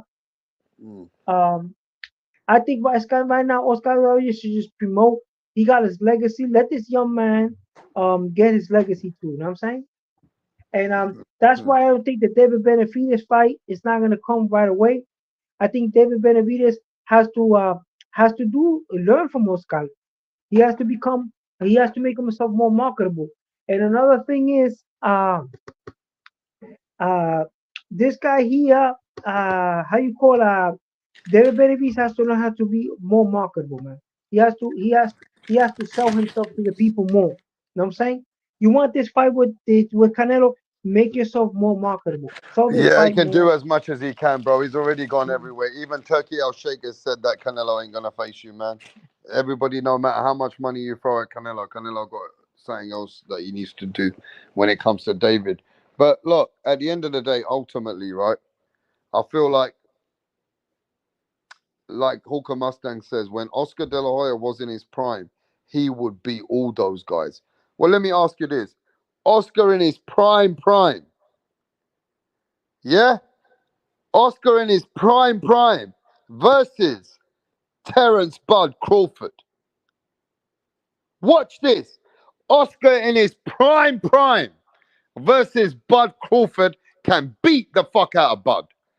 Oscar De La Hoya can beat up Bud Crawford, and Oscar De La Hoya can deal with Bud Crawford in a different fashion that he ain't even seen. Yeah, And but I'm the thing talking with about that Oscar, yeah, that used to come yeah, with hands. He wanted hands, bro. The man which came for Chavez, that man wanted hands. Oscar De La Hoya versus Bud Crawford. Who you got? Come on, I'm oh, gonna ask you. I'm gonna I ask you pick guys Oscar right De La now. Hoya. I pick Oscar Six-weight De La world Hoya. champion, motherfuckers, versus Terence Bud Crawford. Let me show you who you got. Who you got? I pick Oscar De La Hoya because Oscar De La Hoya knows how to fight a southpaw. Because Guys Terence, don't when know he's shit in about danger, boxing. when Terence is in danger, he goes southpaw. So Oscar De La Hoya he beat a lot of southpaws in his era and beat him decisively. He beat Pernell Whitaker. He got a win over Camacho. Both southpaws very cagey. So what I'm saying is that those two fights right there will show you that when Terence Crawford he finds himself in danger, he goes southpaw to survive, and he increases his punch output at southpaw. He's also very explosive at southpaw. But Oscar La Hoya is big enough, he's cagey enough to be able to handle that. You know what I'm saying? And negate that. And he's also very explosive at southpaw. Oscar La Hoya have enough size, enough craft in boxing and skill asset to be able to evade that, and he'll smother him with jabs, man, from long distance. So also Oscar De La Hoya, he could fight long range, mid range, and close. Oscar Aya was a multi-purpose, multi-dimensional boxer. He could beat you long distance. If you went southpaw, he could beat you when you if you're southpaw. He could beat you at mid range like Anthony Joshua, and he could also fight great at close range. He's and also this is what I was trying to say before. Oscar De La Hoya was dropped before, right? Oscar De La Hoya was beaten before, and Oscar Aya persevered and did the Phoenix. Okay, he came back from defeat and became a pound for pound great. This is something that Deontay Wilder has not been able to do. This is something that Devin Haney has not been able to do. Devin Haney, he was dropped, and he didn't show the maturity level that Oscar De La Hoya showed. Oscar De La Hoya was dropped in before he became a champion, and after he became a champion, and he was able to get up from that, uh, dust himself off, and become a champion again. Okay, and win. He lost fights, disputable fights. He lost to Shane Mosley. He lost to a lot of fighters that the fight could have gone his way. Felix Trinidad, and he persevered and continued to become a champion. Okay, and this is But what look at this made picture, me. yeah? You see this Yes, young boy. You see that young boy there? yes, yes. When this And that, boy came in boxing, bro, ain't nobody was going to stop him. The times when he was 21, 22, 23, you see all these young boys, like the Shakors, the Haneys, Tios, and all them. Oscar was different, bro. Oscar De La Hoya was different. You know, they talk about the Mayweather's one of his best wins when he was coming up was rest in peace versus Gennaro Hernandez. Well, who stopped Gennaro Hernandez as well? Oscar De La Hoya stopped that man, Yes, he right? did. And he Yeah. also defeated Oscar the De La guy Hoya, that. when he was that young fire, you can't get fighters like him. Okay, who's the first guy that defeated the guy that the first guy to knock out a General Hernandez, like you said, was this man right here. He defeated, broke his nose and everything. Then he went back down to 130, Look at beat that a Zuber young Oscar Nelson. though, bro. Look how Yeah, young he beat a is Zuber there, Nelson, ready beat a for the Zuber smoke. Nelson, right? Look at that And kid. then Floyd beat him and he went into retirement. It was Floyd that beat him afterwards. Yeah. So it's true what you're saying. He's the first man to defeat Hernando Hernandez. Uh, he died of cancer. The late Hernando Hernandez, great champion, two-division champ. I mean, two-time champ at 130 pounds, Mr. Hernando Hernandez, and he retired after losing to Floyd. And this is to show you how great Floyd is. When this man suffered from cancer, Floyd paid for some of his medical bills, I and heard uh, about that. and he also paid for his burial. It was Floyd Wow, I Mayweather. heard about that. Floyd Mayweather is, to me, is an exceptional athlete. I guess he learned from Oscar de la Hoya. I guess he learned from the all-time greats. We have to give much kudos to Floyd. You know what I'm saying? The GOAT of the professional boxing of modern day era. We have to give him a lot of kudos, man. And this is what Deontay Wilder's missing. This is what Devin Haney's missing, man. Devin Haney's missing that, man. You gotta get that star, that real talent, superstar status like a Oscar De La Hoya and a Floyd. Well, he got dropped to Ryan Garcia, right, and lost that fight. He was still dangerous. All he had to do was dust himself off and continue to fight. He still had the belt. But him and Bill Haney, what they're doing is they ruining the kid's career by complaining all the time and trying to change it to a no decision, man. You know what I'm saying? So I think that's gonna affect him when he fights Sandor Mine. When he fight that Spaniard, he's gonna have problem with Sandor, bro. Sandor get fits to Teofimo Lopez. Sandor Mine got that win over Mikey Garcia. That's gonna give problems to my boy right there. If my boy doesn't show maturity, he gotta show maturity, man. You know what I'm saying? Devin Haney gotta move to the next level, the Oscar De La Hoya level. And Oscar De La Hoya still was a star with losses on his resume. So Devin Haney, you look at Oscar De La Hoya's career, he had losses on his resume, and still was a superstar. So you gotta move on to bigger and better things like my boy Oscar De La Hoya, the Golden Boy. You know what I'm saying? Yo, Soul Rebel, what's going on? Soul Rebel, what's happening? Yo, Soul Rebel, get yourself off mute. You're on mute. What's up, rap Unmute star yourself. man? Yeah, what's happening, bro? Hey, Go on. listen, shout out to you, man. You got a great channel. And listen, dude, I'm a random. I was listening to what that dude was saying. I don't know his name. What's his name? His name is Suleiman. Hey, listen, Silamon, man. I really respect and appreciate what you were talking about, Floyd. Here's the thing, man. In the YTBC, it's taboo to talk about Floyd. You talk about Floyd, you're about to get hit with a bunch of hate. And I just really Facts. appreciate. That's facts. I really appreciate you giving his flowers, man, because you're not wrong. When he was younger, he beat Gennaro Hernandez, bro. And you know what? That was Floyd Mayweather's one of Floyd Mayweather's idols, bro. He had a picture. Floyd Mayweather had a picture of Gennaro Hernandez on his wall when he was coming up, bro. We got to remember that Floyd Mayweather is a silver medalist. They should have been a gold medalist. He's always been a great boxer. Facts. Okay, right. And then like the only reason I'm gonna tell you guys something, yeah, it was financially a good idea, but originally, dude, Pretty Boy Floyd Mayweather will be willing to fight anybody, and he loved the people, bro. He only got hated when he became Money Mayweather, and that's because man, the fucking media and everybody fucking wanted him to lose, bro. So he started acting like that and whatever, but the reason I came on here, man, is to give respect to that dude who is talking because, hey, Floyd Mayweather, man, love him or hate him, he has a good fucking resume, bro. I And he was appreciate that, my different. dear brother. You I know appreciate why he that. was different? Because when he was coming up and his hands were good, yeah, he was actually stopping guys and doing great skills and showing you attributes that you don't see much. He actually gave you the best of the defense, showed you offense. He had the whole game. He was just a weapon. You look at what he did to Angel Manfredi. Nobody did that to him. Floyd No shit. Mayweather did that to Angel Manfredi. And Floyd Mayweather also beat a guy, which was another guy, Diego Corrales, which was rest in peace. But Diego Corrales is a big guy. And You want to know something? And you know, Floyd rap, did rap. He something was the different, underdog. Saga. Floyd Mayweather was was the the underdog. underdog. Floyd. Yeah, yeah. And just that was just a few names. Those are just few names in his early career. Well, Emmanuel okay. Costas. Remember that So guy? right. So rap, check it out, man. Let's have a little fun with this. If we brought it back to modern day, like right now, Yeah.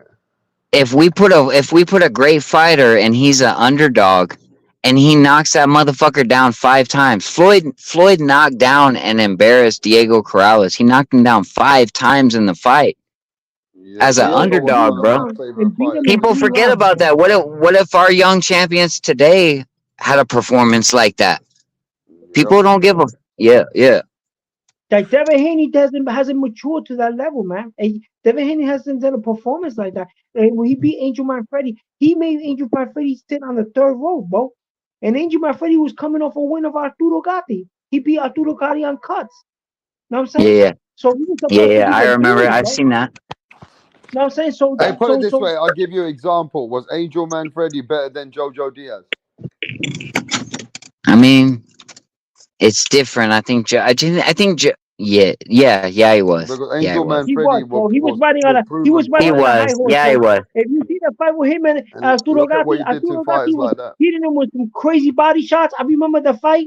He was hitting Arturo Gatti was hitting him with some crazy body shots. Yo, he was very durable, bro. Angel Manfredi could take a beating, bro, to the body, and then he opened a cut. He worked on the cut. Arturo Gatti was trying to save the loss from losing because he had cuts on his face, and still he won the fight, bro. I tell you, Angel Manfredi was riding on the high horse when he fought Floyd, bro, and That's Floyd right. stopped No, him no. That in a spectacular um. fashion, bro. This guy that's talking is really genuine, right? That's a good word, genuine. Listen, people People give hate Floyd Floyd though, bro. People people hate that right, man. right, and I'll Much tell you appreciated, why. my brother. Much Rap. appreciated. I'll tell you why, and you already know. But he could have fought this guy sooner, or he could have fought this guy There's later, always or something. all. Yeah, it's always something. But here's the funny thing: when he fought Cotto, he was older than Cotto. When he fought Pacquiao, he was older than Pacquiao. You know, like all these situations are explainable, but when it comes to Floyd, They hate Floyd. don't even get started, right? Like don't even. They don't like Floyd, bro. Floyd is the people's, what's it called? People's he was boring. He wasn't boring in the beginning. He was beating the fuck out of people. And even when you felt that he was boring and his hands were gone, he showed you another side to his skill sets. When he fought Zab, I that was agree. That's skill. right. When he beat Shane Mosley, that was skill, man.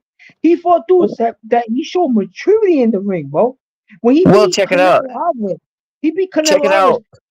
Mhm. check it out with Zab, right? Like Floyd, Floyd never went out of his element and just threw haymakers. When the way Floyd beat Zab was he kept tagging him, right? Like he just kept tagging him, and Zab could take the shots, but he just tagged him to the point of embarrassment to where fucking Zab got fucking frustrated. Now you know what I The respect the about fight, Floyd, no matter a what. rap. The fight literally got to a point where Zab couldn't take it anymore. He couldn't take the way Floyd was beating him anymore, bro. Look, I tell you the truth. There were other fighters that I liked, which were more exciting than Floyd towards the end of his career. There's no denying that. But what Right. I liked about Floyd, it was he was a hawk. His concentration, his focus, his Okay. flinching, his Okay. his just his that 1/2 inch moving back to avoid punches. Every detail about the way that his movement was, there was a way to admire that because you can see that every fighter was trying to do their hardest, but they couldn't land shots on this man that way. And just to see the way he kept doing that, And when somebody punched him once, wow, that's what Right, Floyd right. became. What? Imagine this. There's never been a Like when fighter Marcus like this. McDonough caught him, yeah. When Marcus No, no. Marcus McDonough. caught him one I punch, definitely want to add on to wow. this. Just look. People just watching Floyd's fights to see if someone can catch him. That is how good he became. That can we Okay, see somebody just to hurt the man is enough. dude. Okay, so what you're expressing right there, rap star man, the fucking shit, bro. Listen, what you're expressing right there, you're right. You know you're the best when it's a big deal if you get caught. People, dude, rap. I don't know about you. You believe what you want. People think that Floyd Mayweather lost to Maidana the first time, when in reality, Maidana gave him hell for the first 4 rounds, and he did. Maidana gave Floyd Mayweather a very difficult fight, and he had these wow moments, right? Like you were talking about, and they were few and far between, and Floyd outboxed the fuck out of him for the rest of the fight. Yeah. But if you can land on Mayweather, motherfuckers will take it to the heart, bro, and that's how you know he's a great fighter. Because who else in the game can do that? Maybe a I mean, handful of guys. the What? only guy that's similar, the only guy that's similar, like people say, oh, Tank never fought nobody. Tank fought a fight that was similar to Floyd. Like when he fought Isaac Cruz, right? Mm-hmm. That was wild in that fight. That was wild because Tank Davis fought a dude that he's moving forward, power forward style, is very hard to hit, and he boxed that guy. So that was similar to Floyd. That's what people don't understand. Like And people do give Tank, him a hard time about that. They say he lost to Castillo. But even if they thought that was a hard fight, a tough fight, he rematched him and beat him easier. and he beat Well, him, there bro. you go, right? Like, okay, and that's the Anybody he had a challenge, tough right? fight That with, that's the he test, right? rematched them and beat him easier. Did you refight the guy that gave you your toughest challenge? And that's the thing is, why are they mad at Floyd? He had his fucking rematches. The guys that gave him his toughest fight, he actually rematched those motherfuckers, bro. So I don't know why the hate The is only so one was strong. Oscar de la Hoya was the only one, but it was because of negotiations and stuff, and the promoter. That's the only one. The only one that he Yeah, didn't yeah, rematch. you're right. The De La Hoya, yep, that's And true. That's the he one had to that was rematch. close that he didn't rematch. Yep. Hey, we got a new guy in the panel. What's happening, bro? Tell everybody who you are. It's the monster. I'm here to talk. I just want to reply to that dude over there. Oh, yeah, I know. He's a Floyd Mayweather hater, this guy. I'm He not a Floyd hates Mayweather Floyd. hater. I don't hate Floyd. You hate Floyd. He's all right. He's a good defensive fighter who basically um, he's one of the best defensive fighters. He's a good fighter. I mean, you see my profile picture. He shows Benavidez love. He goes to Benavidez fights. So that's what's up with me. I mean, he gives Benavidez love. I know these racists, like this dude on the panel hyping up Floyd, sucking him off is just like another Teddy Atlas. Yeah, but I was just like enjoying the content, right? Like I was just No, enjoying hold the on, hold content. on, hold on. Before we talk about talent, professional boxing, the guy That's No, all, man. I I was want to make a enjoying the point. content. I thought the guy was hey, speaking the truth, man. No, I want to yo, make he's a a point about professional how. boxer, bro. Hey, Suleiman, don't cut me off, dog. I just got on here. Let me Well, talk. you said I'm sucking them off, so No, fucking I'm watch your saying, mouth, Tell him. bro. no, I'm saying people like you, racist China haters like you, will hype up Stick up Floyd, for right? yourself in this channel, bro. You'll hype up Floyd to like, because that's what you racists do. You Teddy Atlases, you hype up the black fighters because you have no white fighters to root Now for, we right? ain't hyping up no Tell him black so, You fighters, think Suleiman. we're bro. on We that talking tip? about Do you Oscar de really la get the Huh? Hoya, vibe? You hate on Hey, bro, Teofimo Lopez too, you really right? get the vibe? We're on that tip right now. You You're think we're on you're that tip where we're you're a where we're racist. trying to You're a we're racist. on some racist he's a shit? That's what you professional think, bro? boxer, bro. You're a He's a We're racist. talking professional about boxer. Floyd's career, homie. That's No, all, no, bro. no. You hate. Your That's Hall of all, bro. Fame We're career, we're They man. talking What about are robbed you Floyd's talking career, Castro. about? bro. They robbed Maidana because you racist Trump He had a supporters. Hall of Fame career. What are you talking Suleiman, No, about? shut the no, no. fuck up, dog. Shut the Hey, fuck hey, up. Let me listen, bro. talk. Let's be no. Hey, rap star, it's all good. Hey, be genuinely honest though. Be genuinely honest. That was a close fight between Maidana and Floyd, and to say that they It just straight up doesn't robbed him, matter. You you're the Teddy, one. you You're the Teddy one, bro. Atlas don't want to see Mm-hmm. Yeah, yeah, Latinos yeah. winning. You Teddy Atlases don't want to see You think Latinos winning. Maidana schooled Floyd or what? So, Is that what you so, think? Let's so, be so, honest, bro. so you'll rob Oscar De La Hoya. You'll rob Teofimo Lopez. You'll You're a rob Mayweather hater. right? You'll rob Brian Garcia, Benavidez, the first Yeah, chance but you how get, can he be a racist? He sounds like a white man. He because you don't even Trump. sound like a I'm black a man. white boy. My favorite fighter's fucking Floyd Mayweather. Get the fuck out of here, bro. He's a white guy and he supports. That's my point, China hater. You Teddy Atlas's, you Trump supporters. Hey, but what am I dishonest about? That's my question to you. I know you're coming in hot.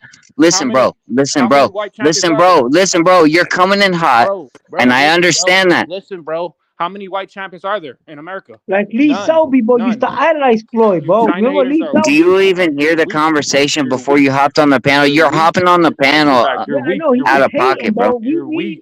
We ain't hating on him. You have to slide with the Africans. You're weak. What are you talking about? Who was I wrong about? What, I'm supposed to cap for Maidana or like what? Jew blamer, China hater. You racist, hate to see us win. What? Hey, bro, you realize? Okay, fuck that. Now, fuck that. You can say what you want to say, but you're not accurate, bro. You're not accurate. Nobody said no racist shit on here, bro. Right? If Floyd's what did we say racist? If Floyd's so great, what is Oscar De La Hoya? Who's Hey, I'm from fucking South Texas. I love Oscar De La Hoya, bro. Floyd's own dad, right? 71, right? What makes okay, what's that mean? Great? So you know he was feuding with the he was feuding with Floyd Oscar. At the time, right? You know that. Prime, Oscar, past his prime. So if he's so great, but you China haters will never put that in history. You won't make movies, you won't. Yo, this dude's fucking stupid, you guys, bro. What is he talking about, bro? You Caucasoid Jew blamers have agendas, so of course you're gonna. What agenda, homie? You're gonna make up lies about Ryan Garcia. Nah, hey, listen, Oscar and Floyd was a close fight, man. Oscar and Floyd was a close fight, so chill out. For steroids when he didn't, he didn't, right? What? But you racist. That's what it is in America. It's nothing new. You've been doing it to Latinos. You side with the Africans. Hey, bro, how am I racist? I fucking you wanted to be Benavidez, huh? That's what you people are about. Rap, who is this motherfucker, bro? Ever in your dreams. That's why the black African try to help him in the fight. Because that's what you people are about. Why don't you talk boxing with some men? Why don't you talk on the subject? Why don't you keep up with the subject, bro? A racist devil. Why don't you keep up with the subject, bro? You sound like a bitch on here, bro. Curse you devils. You China-hating, Jew-blaming Caucasoids. Curse you people. What? Your time is almost up. All right? Remember that. You're scared. Are you scared to have a real conversation, homie, or what? Hey, you're in a real place. You're a rap stars, bro. You're a rap stars, bro. You scared to have a real conversation or what? Racist. There's no. I don't converse with racists like you. You're. Why are you on here then? Why are you on here, homie? Why are you on here, homie? I have to come on and regulate. I'm tired of you devils. What?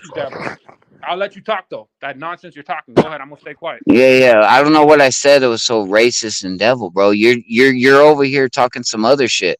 Why don't you stick with the conversation, homie? Who won, Teofimo Lopez or Jermaine Ortiz? Tio. Yeah. Okay. Tio pushed the pace. Tio pushed the pace, bro. I just want to make sure what you racist because you know you racist. You know you Teddy. No, and I'll tell you this too, dumbass. I'll tell you this because you're in your feelings. Let me tell you something. Jermaine Ortiz boxed well, but he didn't go for it, right? Like he didn't go for it. Teofimo brought the fight, so they're gonna give it to the champion. You got to beat the champion, right? So it's a real conversation. Get off your fucking feelings, bro. Right, you got to beat the champion. Another question. You got to beat the champion. Teofimo's the champion. Did Ryan Garcia you can't run away from a fight. And Jermaine fought well. He fought well. He didn't fight well. But you got to beat the champion, man. That was pathetic by Jermaine Ortiz. Next question. Did Ryan Garcia do steroids versus Haney? No. And I'll tell you why. I'll tell you why. You ready? Yeah. Initially, I thought, yeah, he might have, right? Here's the thing, bro. There's only 2 days. There's only 2 days left. The time that Ryan popped dirty was the day before the fight and the day after. So that's why. All right. He might have. And Devin Haney's brother. It doesn't make, but you understand what I'm saying, right? You're on the panel. You want to talk boxing? Let's talk boxing. The reason I say that, man, is if he was gonna fucking do steroids, he'd do it during the training camp. Yeah, but and I could still be wrong. But I don't think he did. I think he took a supplement that had steroids in it, bro. That's what I think. Devin Haney's So he brother. answered you those questions exactly how most fans are. I mean, some fans are talking about. So he Nah, ain't a racist. nah. Devin Haney's brother revealed the truth about how he came out saying Allah told him clearly how it's all because he knew they were gonna pay off Victor Conte, right? But these people out here, they know that too. But you're not gonna hear them pushing that. You're not gonna see Dan Raphael, these China-hating Jew blamers, pushing that. The way they're What? trying to slander Ryan, That's because weird you say it like this that, is but what okay. America's about. They discriminate against us Latinos and they side with these Africans because they have Yeah, no but white do you fighters to ever? cheer for, Hey, right? They have listen, man. Hey, listen, 100%. man. Do you think you would? Do you think you would benefit more from having a conversation or just fucking saying No, all that shit, this bro? is not a Like you're conversation or a debate. This is me telling you the truth, you listening and learning. There's nothing you can ah tell me or like okay, debate with me ever in right, life. okay, 100%. So what I was saying is you won't see all Dan right, right on, Raphael, man, right on. you won't see Dan Raphael or these people who are trying to hate, right? Trying pushing that shit of how Devin Haney cheated in all his fights, won over the weight. The way that these Jew blaming China haters were trying to slander Ryan's win, You you won't blaming China you haters, and won't then we're see, talking about a boxing fight. right? All right, right on. You won't see the way they were quick to try to slander Ryan come out with that news about Devin Haney going above weight versus Regis, Why you going so above weight, emotional though? Hey, all these homie, fights, right? homie, homie, homie. I know, dude. I know it's gonna piss you off when I tell you this, but I'm being honest with you. You're emotional about the shit. No, it's true It's not because that. No. Listen. It's not it that has to be complicated. No, because listen. It's not that complicated. He took a VADA test, right? And that no. VADA test, You see that how you're VADA trying to deceive? test. You're trying to No, deceive, listen. Let's shut which the you fuck people are up for a about. second, man.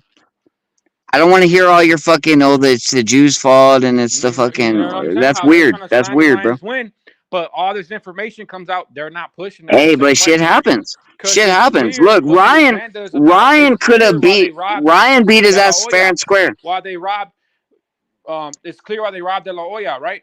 It's clear. Oh God! Now It's we're clear why they resorting robbed back to De La Hoya. When's the last Maidana time De La Hoya Garcia. fought, bro? Maidana Fucking Garcia. 2009, bro. It's clear Why are we talking about De La Hoya, why bro? they robbed Zilai Zhang versus Parker. Why they robbed him versus Herkovich. It's clear, right? But racists like you have agendas. So Oh, you hey, want to hey, add hey, hey, hey, hey. right? Zilly Zhang lost to Parker. It's No, clear, Zilly Zhang right? lost to Parker. Yeah, okay, You don't buddy. know Sure. boxing. Sure, buddy. Yeah. No, Zilly Zhang, I'm sure, buddy. dude. I'm sure okay. Yeah, You he got never dropped. shut the fuck up, He bro. got dropped twice. No, Didn't no, lose no, no. decision, right? Listen, man. He Listen. won Your though, right? conspiracy Yeah, I'm theories sure fall at the wayside. because you You got racists conspiracy. don't want to see a Chinaman making noise in a Oh my heavyweight Ryan. God, bro. Just Shut like they up robbed already, bro, so I can Anthony talk, Ruiz. bro. They robbed Yo, Anthony Ruiz I'm back. versus So Parker. why don't let me ask this guy the question? Why do they not majority want to see the Chinaman succeed? Can you please explain why they're hating on the Chinese and Why? what is the Chinese people getting downplayed and Let why me are tell you why. everybody China hating? Let me Explain tell to you the why, right? people why they're China hating, bro. Let me tell you why, right? Because there's not many Chinamen in boxing, period, let alone the heavyweight top of the world, baddest man in the planet league. They don't want to see that image of a big Chinaman inspiring other little China kids, other little people, inspiring their spirit, encouraging them. They don't want that. These racists want to rob them. They want to downplay them. That's why they have agendas. That's simple why, right?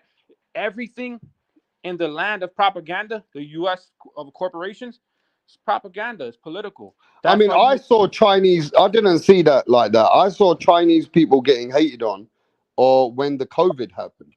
I Mhm. only saw when the COVID happened that a lot of people Hey, they didn't appreciate the Why do Asian you? people because hey, but what are we? What are? they felt like the Chinese were part of the COVID tragedy, right? Because that's how it was out there. That's when I saw a Well, lot of people hating on the Chinese. Well, they well, blamed it on what? China Well, for a reason. real quick, dude. What are we really talking about?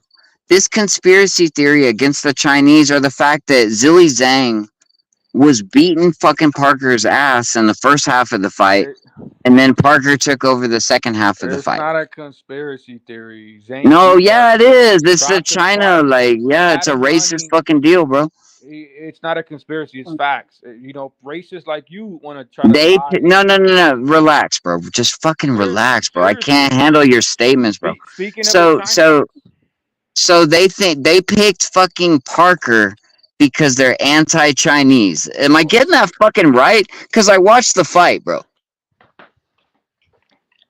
It was a close fight. I actually think Parker beat him. It I doesn't think he matter. pulled out the victory. I think he Doesn't pulled matter out the what you think. It victory. doesn't matter what you think. You're a racist. No, You it just does matter because you're because trying to tell people you're listening. just like You're Teddy trying to Atlas. tell people who are You listening. you're It's a probably fucking related to they're Teddy Atlas. anti-Chinese, bro. You're Shut the probably fuck related. up, You're probably related to Teddy Atlas, so of course you'll say that. The reason why Teddy Atlas. the reason why the China virus even happened is because they blamed it on China, the Oh, Chinese virus. this dude's Because hang. Okay, hang yourself, bro. Hang yourself. because Now I'm responsible for COVID. That's fucking real smart, bro. because That's China real smart, bro. You're China is the fucking believable, bro. China's the richest in the world. They're Why leading you gonna come on here and they're make an leading ass in of yourself, they're leading dog? in academia. They're the richest. They're the smartest. They're the most advanced. They made all the technology we Okay, use. who's denying that? They're good at Right? math. Shut the fuck So up about it. so Okay, these cool. so these racist Teddy Atlas like you and your cousins made up the virus and blamed it on them to scapegoat them. That's That's true. No, you so dude. You know what? You know what? I'm gonna take the so fucking. I'm gonna. so No, no, dude. You're right. You got me, bro. I'm so responsible for it COVID, bro. translates to boxing, to COVID-19 everything, is on me, bro. to everything. It translates to boxing. It translates to Yeah. the world of everything and to entertainment.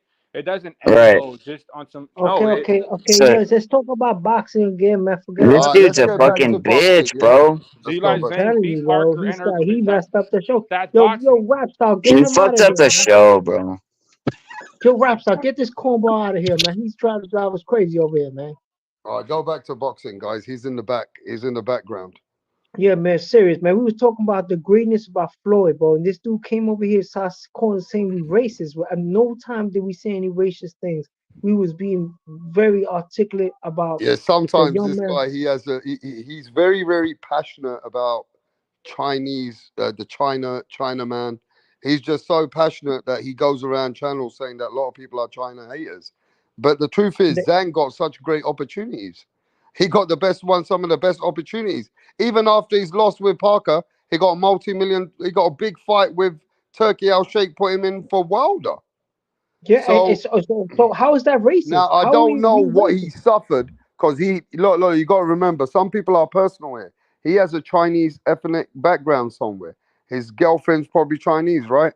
So whatever's going on with him, he feels a certain way, right? So that's why he sometimes needs to explode. He likes to explode. Yeah, but dude, he was like really way out of pocket, like like way off, bro. Like That is the most ridiculous thing. What does that have to do with Zhang, man? Big Bang Zhang is doing beautiful, bro. I mean, you lose some, you win some. This is boxing, bro. He lost to right, no, Hergovich, right? Punch He drunk lost it's to says it's Hergovich. Chinese. the He anti knocked out it's the Deontay Wilder twice. anti-China fucking Hey, movement, damn, bro. this It's is a the good one. anti-China. You're so right about that, bro. Chinese sell us all this food in their restaurants, but I never see them eating the food they fucking cook for us. That's a fact, bro. Yo, I eat Chinese food regular, but I don't ever see them eating the same food as me. Yeah, yo, the Chinese are playing us. The Chinese, no, don't say that. I love Chinese people, bro. One of Yo, my they eat best, Chinese yo, food too, one of the bro. best pussies I've had is a Chinese pussy, bro. Is Yo, after, they after, eat Chinese food too, yo, but there that was a girl in my they college, bro. business, The bro. Chinese girl was tight, but when it was nighttime, it looked like, yo, carry on anyway. God, don't let me have to say it. Carry on, That is carry funny on, though. It's Yo, funny. they're carry on, just like bro. regular girls, bro. They need affection and love too, bro. They know what No, I'm saying? okay. You know what, man? I'm driving home, so I'm gonna lose signal. But I just want to get this off. Like, Yeah. if you're not actually listening to the conversation, bro, it shows. It shows. He came in here with his own shit. Like, if he was listening, he would know He that we had were a, just but he talking. had an agenda. He had an agenda because you lot Right? people didn't Yeah. listen. Like, if he was listening, we I were don't just think he giving even watch credit. fights, bro. I don't think he even watch boxing matches. Like the ones we were messing, we actually watched those fights. We enjoyed those fights, man. I seen Floyd fight multiple times. I enjoy when he fighted, bro. You know what I'm saying? He is a great fighter, bro. He used the whole ring. He has every repertoire. That Philly shuffle, that I mean that shell that he uses, and that's a shell that everybody was using before, but he mastered it, bro. And this guy, he's coming here with some that we racist. We're not racist, man. We're Man, he's saying the talking truth, shit, bro. bro. Let's carry on with boxing. He's talking dumb shit here, bro. Like, you know how many guys were trying to master that shell, and he mastered that shell effectively. And the guys are trying to use it now, even today after boxing, even after he's done, guys are still using that shell. Hey, You know yo, what I'm saying? Punch Drunk.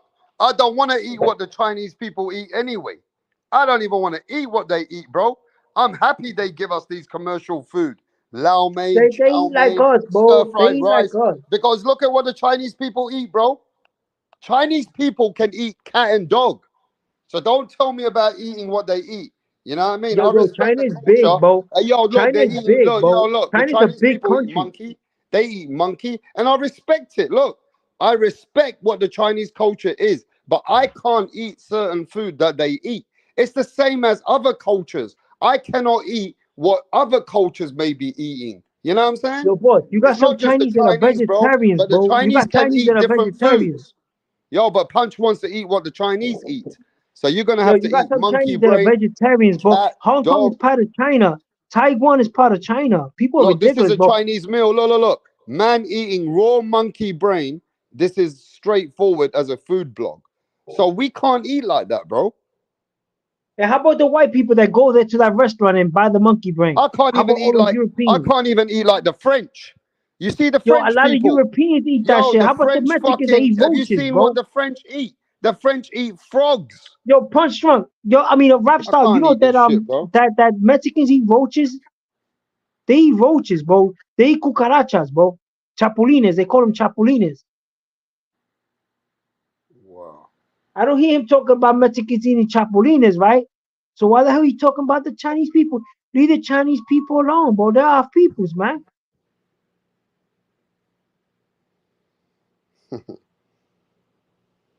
Yo, Big Hey Bang yo. Zhang is doing good, man. Big Bang Zhang is doing good. I'm shocked that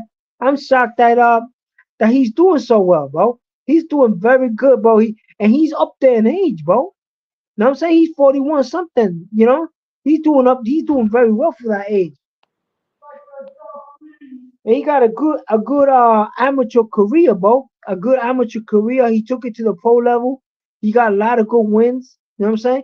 Even him, he showed maturity because he had a bad fight with some dude and managed to win, make it a draw. And he lost to Parker, and then came back from that, got 2 wins. He's an ex interim champion. You know what I'm saying? So he's doing good, bro. I don't know why this guy is saying that we talking about we hating on Chinese. We hating on no Chinese, man. Yeah, look at the French We- guys. They love eating frogs, bro. Would you eat a That's a frog? frog. Well, hey man, kudos to them, but I'm not eating that. Yeah, but you can eat any other Some animal. guys can't even eat a woman's tortito, bro. They're having problem eating a tortito, so I can't even eat. There's no way I'm gonna eat a frog, bro. What's the worst? What's the most different kind of food you've ever ate that you tried once? Huh? What kind of food have you ever tried in your life? Now I'm plain Jane dude, bro. I like my food bland, bro. To matter of fact, I can't eat it too spicy, so I'm not. You know what I like eating, bro? I like eating a nice steak sandwich, like a real steak. So mayo, that's my favorite sandwich, a real steak sandwich, bro. Not one of these cheese steaks or nothing like that. What? And that's hard to find in New York. Everybody got Philly cheesesteak. To get a real steak sandwich is hard in New York. Yeah. How about you? Yeah, hey, rap star. If you're in the UK and you want to get a steak sandwich, is that hard to find? No. It's not. What No. you find hard to find in UK? What's the hard? Arroz con I habichuela, mean, you can find it. now it's okay. It's not that bad now. How But about rice and before, beans? about let's Rice say and about beans. 10 years ago, yeah, now it's getting better. We got a lot of Yeah. Spanish people and Mexican people coming like from here and there. But we used to find it hard to get good Mexican food. We can't find good Mexican food in England. But now they got a few people that have come over and they've made some in London and there's some better restaurants now. But Mexican food is tough to find good in England. And do you remember when Marquez was drinking his pee? Do you remember when Marquez, when he was fighting, drank his own urine and said it helps him? Yeah, I'm not doing that shit, man. I don't care how much it helps, man. That's disgusting, bro. That's toxins, bro. Your body's releasing toxins in your urine, bro. And do you know that by your urine they can actually know what you ate? You know that?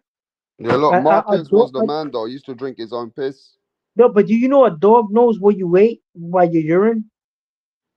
I Because didn't the know that toxins in shit, the bro. food, that's the first thing you release in your urine, the toxins of the food you consume. So how the hell am I gonna drink that shit? That's ridiculous. That's disgusting, bro. Well, yeah, but he said there's a science behind it. Yo, Marquez there's said no that this science, bro. helps his. It was I don't know what it The was. pig eats his own shit. I'm not eating shit, bro. Uh, You're yeah, eating but if they toxins, paid you, bro. if they paid you money, you would drink your piss. I wouldn't. That's disgusting, bro. Nah, Solomon. If they paid you, you would drink your piss. You would drink your I, girl's piss. I wouldn't. That is disgusting, bro. Do you know that a man could tell the difference between man piss and woman piss? Because different toxins are released from each body. You know that, right? The prostate gland releases toxins in your piss. A woman doesn't have a prostate. You didn't know that? Mm-mm. Of course, you don't have prostate. You don't get prostate cancer. They don't Like get man, prostate cancer. They don't have a prostate. A woman doesn't have a exactly, prostate. exactly. Thai and Chinese food is the best in the New York City. Okay, why you think a lot of What's the best food where you are? where I live? Mm. Well, I'm in New York. They got all type of food. They got pasta. They got everything, man. You go to all kind of restaurants. You could go to Pakistani restaurant, Chilean restaurant, Costa Rican, You got everything. Peruvian. You got Yeah, it we got all. Man, Colombian. come on, bro. We got Let me tell you something. When I went to New York, one of the best stays I had, yeah, is when I went into that little China, little Italy. First, I went to all these top restaurants. But once I went into the hood and I was going into the hood food and the little get places in the back, and then I found these restaurants where the gangsters used to hang about and shit. Bro, some of the best food I had out there, man. Some good food. yeah, you got Korean restaurant. Mm, Then you good could go food. to the African restaurants. You got Yeah. all type of restaurants. I went to this place, Little Italy, man. There was a guy, he was playing a banjo. I felt like John Gotti's fucking people were there, right? And then And if you go and to he the was Chinese playing a areas, banjo. bro, And I ain't gonna lie to you, the way that he made the pasta come out the machine, like handmade pasta. It came out of a uh-huh. machine, it went straight into the water, and then they cooked it fresh. Bro, some of the best pasta while the man was playing the banjo, playing some Yo, and check Italiano this out, right? music. If you go to You know what I mean? Chinatown, if you go to Chinatown, right? I went to Chinatown in Brooklyn. They got a Chinatown in Brooklyn, right? So I Mm. went to Brooklyn, a Chinatown, right? Do you know that the way they make General Tso chicken, the Chinese, they make it like in strips and crunchy. Mm-hmm. They don't eat General Tso like they feed us, like in little balls and stuff like that. They eat General Tso like in strips, crunchy, bro. So I used to go there to the Chinatown get the General Tso chicken from them, bro. Their General Tso chicken is crunchy and it tastes mad good, bro. It's Hey, different. Manny It's different. Pacquiao used to eat different kind of. I used to see Manny Pacquiao used to eat a lot of different kind of food, man. A lot of rice, Yeah, a they're lot of soup, vegetarian. But remember lot when of meat, Timothy Bradley? lot of meat on the bone. Yo, but remember Timothy Bradley at one time he went veggie? He went vegetarian, bro. I remember when he was champion, WBO champ, he became vegetarian at one time. He was eating like a lot of he was eating a lot of what do they call it? What's that called that? Tofu. He was using tofu as a substitute. And you know something? It really works, bro. You maintain your musculature. If you're like an athlete, because like a lot of people think people on PEDs, it's not PEDs, bro. It's that a lot of guys they eat right, bro. They eat right and they work out. They work out. I don't think a lot of guys are on PEDs, bro. They just work out and they eat right. Yeah, Manny They Pacquiao burn would out. never ever They weight. burn out. Manny Huh? Pacquiao would never be weight trained. Manny Pacquiao would eat like a king. Yeah, because he's constantly doing road work and he's on a double M bag. The Yo, double Manny M bag Pacquiao alone, like a king, bro. Every No, the time Manny Pacquiao would show you how he eats leading up to the fight, he was never fucking one of them guys who needed to weight drain. The man would eat like a king. Don't you remember his meals on Fight Hub or yeah, Fight but Hub? remember, he used to run on the track, bro. I remember he was training for fights, and he would And actually he used do road work. to as Like, well. What's his wife's name? I forgot her What's name, her name? man. But he will actually do road work. Those dudes are, and he got big legs, bro. Jinky. Him and Jinky. him and Triple G, they have big ass legs. Yo, look I how think Manny Triple Pacquiao G. used to eat like a king. Look, Manny Pacquiao used to show the people, man, I'm not going to weight drain. I don't need to. Look at me. I might be small, but I eat like a king. Look at Manny Pacquiao with the way that he used to eat. Look, Manny Pacquiao used to love. Look at that big fish. Yeah, but you You don't know see how how much he's Manny Pacquiao consuming of eat? that. See that He's fish? probably He eating a love little all bit. that food, bro. Manny Yeah, but you Pacquiao was put. a man who used to love big soups, Yeah, I know, but lots you're of looking at the rice. picture, but you don't know how much he's eating from that plate. He probably take a couple little spoons and that's it. Check him out, You bro. He think used to eat that's big. sales pop? That's imagery, bro. You think that he's eating that food? He's probably get a Nah, couple but little Manny Pacquiao spoons. used to love a good meal, bro. Yeah, he get He a used to little meal. He always. probably eat like 8 ounces of that, and that's it. Manny Pacquiao used to eat so much all the time because he used to train. He never used to be like these other guys. He had to eat so much to put the weight on, even sometimes. Yeah, but remember, he's small. He started his career at flyweight, bro. He was a flyweight champion, bro. Mm. He was a flyweight champion, bro. And people remember when this is what they used to say about Manny. When they said, how could a man come from flyweight and bulk up and hit so hard like that? Because when he knocked out Oscar de la Hoya, when he knocked out de la Hoya, people were like, oh shit, how is that possible? A little ass man like that go up in there and beat up Oscar like that. He beat the daylights out of Oscar de la Hoya, bro. And when he knocked out Cotto, they were swearing he was on juice. Remember that? Yeah. They were swearing that he was on steroids because he KO'd Cotto, bro. And he knocked out this guy, wasn't he? Ricky Hatton. When he knocked out Ricky Hatton, they were swearing he was on juice. But you know why his punches were so accurate? Because this guy will spend hours on a double and back. And that But increases have your you heard the punching. latest news? Manny Pacquiao's coming back. They say you're going to put him in Mary Barry. I think that's a mistake, man. Just I leave know, that but man why is alone, he bro. doing that, bro? He's a legend, Yo, and he's Barrios is still long, rangy, and he's you know what's funny, bro? and coming out of retirement all that time. Yo, Barrios is a tough fight, bro. I heard a lot of people tell me, bro, that Tank Davis he was scared to death of Barrios, bro. Like, yo, Floyd had to go in there and yell at him, bro. I seen that, but I didn't know he was so scared. He said that was the hardest fight. If you go ask Tank Davis, the hardest fight of his career was the Barrios fight. He gave him more of a fight. Barrios gave him more of a fight than Ryan, bro. Barrios is tough, bro. Barrios gave Tank Davis a bigger fight, a harder fight than Ryan Garcia. And he went 10 rounds with Keith Thurman. Keith Thurman had him looking like a mutant.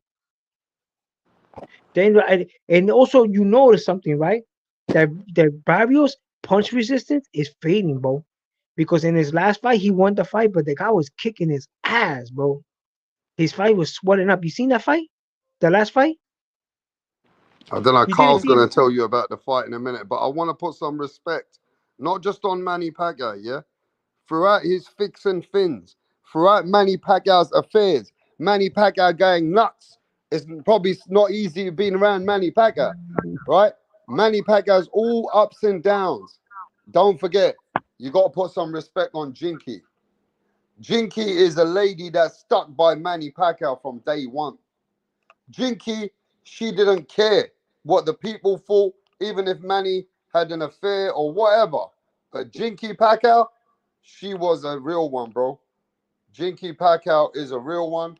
You guys need to put some respect on Jinky because Jinky, she shows everybody she keeps quiet as a real woman and just protects her husband, bro. Yo, She, guy, you let's know, be you don't realistic, find right? women like that, bro, who are No, just but let's be focused on their realistic because families like Jinky that. is smart.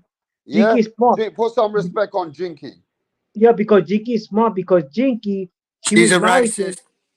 they She's a got kids, racist. Now, Carl, they put got some kids. respect on the woman who's standing by men like that.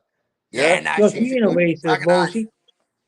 oath. She's not a racist, bro. She got No, kids. he's only With a playing with guy. her. He's I'm only only teasing fucking her. around. He's Get the sand he's out of your teasing her. vagina. Fuck. No, Jinky Pacquiao, mate. She fucking stuck through thick and thin through for Pacquiao. Good woman, mate. All the good women do that for their men. Mm-hmm. Why is Wilder's woman? What happened to her? I think she knocked him out. He didn't like it. He's been knocked out a bit lately. So, I don't know. What do you think about Manny Pacquiao coming back again, Carl? I mean, The if dude's a only if machine. one person can do it, it's only him, innit? Yeah. Yeah, I Can agree. Manny Pacquiao do it? George Foreman. I think Floyd could probably do it, man. But can Manny do this coming back? Yeah, Manny's fucking crazy, but yeah, and you're right. Not many can do it. He's one of a kind, isn't he? Oh, unbelievable, mate. Unbelievable. I think he's the greatest I'll see in my time, mate. Okay, what's your best fight of Manny Pacquiao's fight? For me, Miguel Cotto and Manny Pacquiao were sick. Manny Pacquiao fucked up one of my favorite fighters.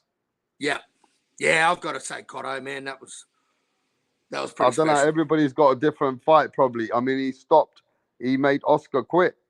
I mean, Manny Pacquiao's favorite fight could be for the Brits.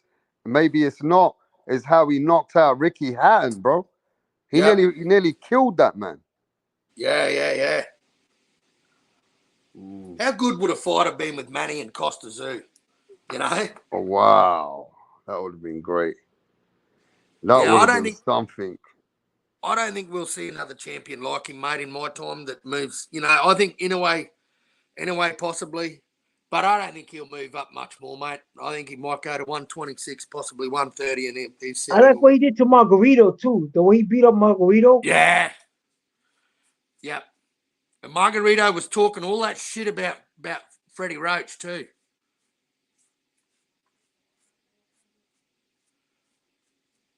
And he just got in there and did his thing. Yeah, he's an absolute machine, the guy. Yeah, because he used to make fun of Freddie because Freddie got that disease. But because Freddie late in his career, bro, he was doing that same lunging that he was doing. The lunging that Manny was doing, that lunging style, he learned it from Freddie Roach because Freddie Roach. Yeah, you got a good memory, Solomon. They were taking Brandon Rios and Antonio Margarito were making fun of Freddie Roach. I was the fucking one that said it. Fuck you, not him. Who Stop said it giving him first? all the fucking credit, you cunt. Who said it first? I fucking No, he said did. it. He did, bro. Oh, okay, because this fucker's mic is 10 times louder than yours, you cunt. Ah, fucking great. Blame me, Mike, of course. Sorry, mate, I didn't know. Ah, Jesus. Well, Yeah, that's but good that you remember that. That guy bucked me out, man. I just remembered that. Now you guys told me. Yo, it's true. Brandon Rios is bad, bro. Brandon Rios was. I think he was one of like the one of the heartless champions, bro. Like that champion right there was weird, bro. He used to go left hook crazy too. Remember him, Brandon Rios? Yeah. Yo, Brandon Rios used to go left hook crazy, bro. I think he used to OD when he fought Danny Garcia. He OD'd on that shit, got knocked out.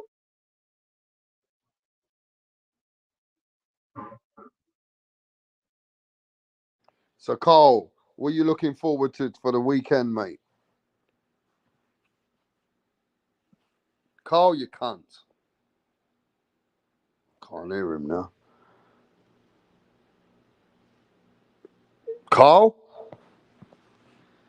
You're fucking Hey, sorry, you there? Yeah, we're there. I said, what are you looking forward for the weekend? What do you reckon I'm looking forward to, mate? I got two cards I'm looking forward to, right? I'm looking forward, and one of them's in England. I'm looking forward to the Richard Riakporhe and the Chris Billum Smith fight. Yeah, that's a good fight, actually. Mate, it's a rematch, and I think it's going to be a repeat of the first one. Wow. But, mate, Liam Paro, and then I hope the winner of that fight's man enough to take the Jai Opetaia fight. I hope the winner of that fight has got the kahunas to get in the ring with Jai Opetaia. And mate, Matias and Paro for me. I'm not even gonna. that showcase event that PBC are putting on, mate. I'll watch the replays of that crap. Wow. Yeah, So I want to see Subriel Willem. Matias versus Liam Yeah, I Paro thought is you going to was be a gonna say good fight. the Sammy Fisher fight. You're gonna be you can't wait for that one. Sammy Fisher's gonna fight that too. Liam Paro. I think Liam Paro is well level, and yeah, I can't wait for that Yeah, fight, he's a man. good fighter, Liam Paro. Yeah, he is. He is You know good. who's a good fighter too?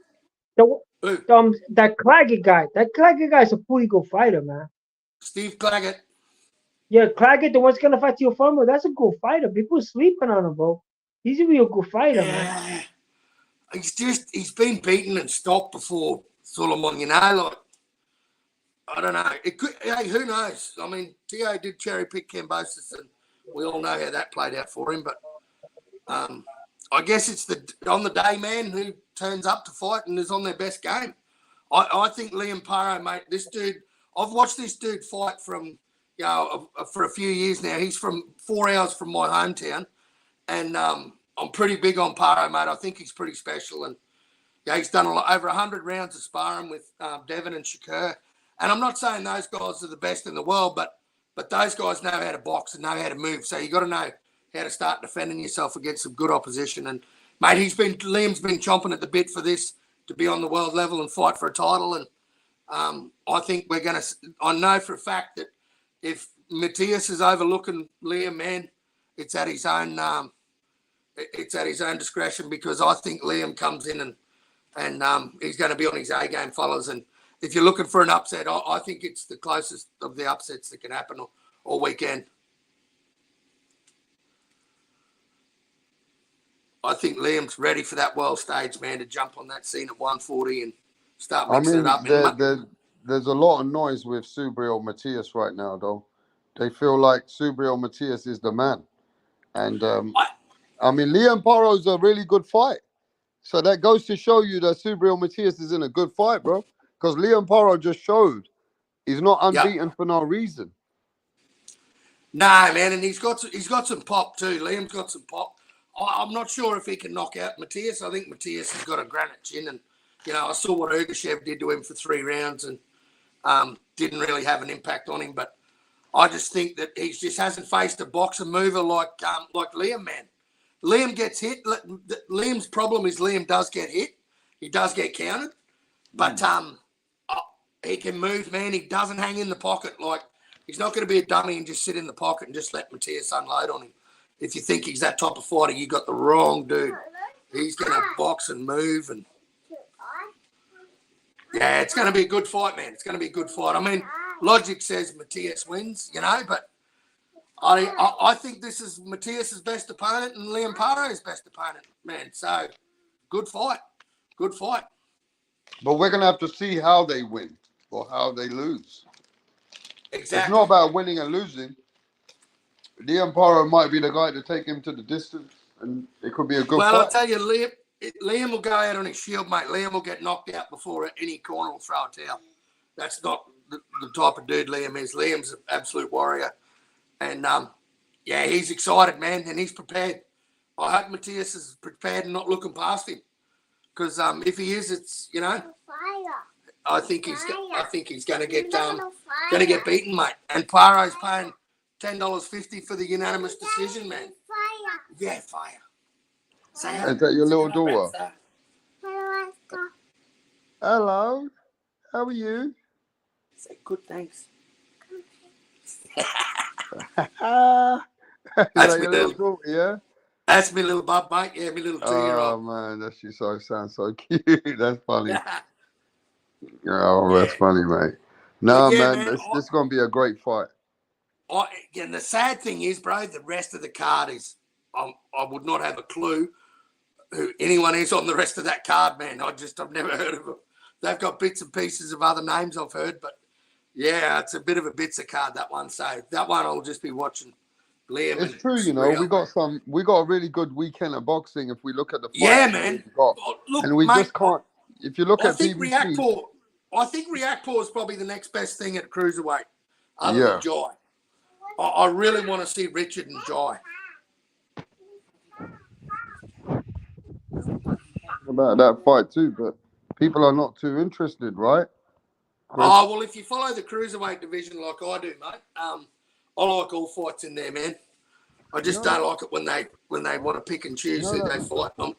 I think it's good to see Willem Smith and Riakporhe get the rematch Can you hear and me, do it Carl? for a belt. Can you hear me, mate? Yeah, can you hear me? I said that Riakporhe, I believe, is dating Madonna. Are you serious? I'm not lying.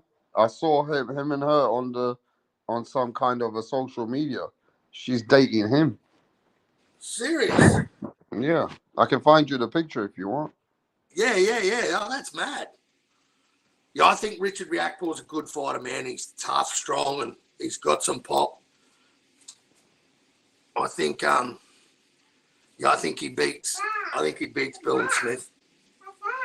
That's Mario. Yeah, I like the fight, man. It's a good fight.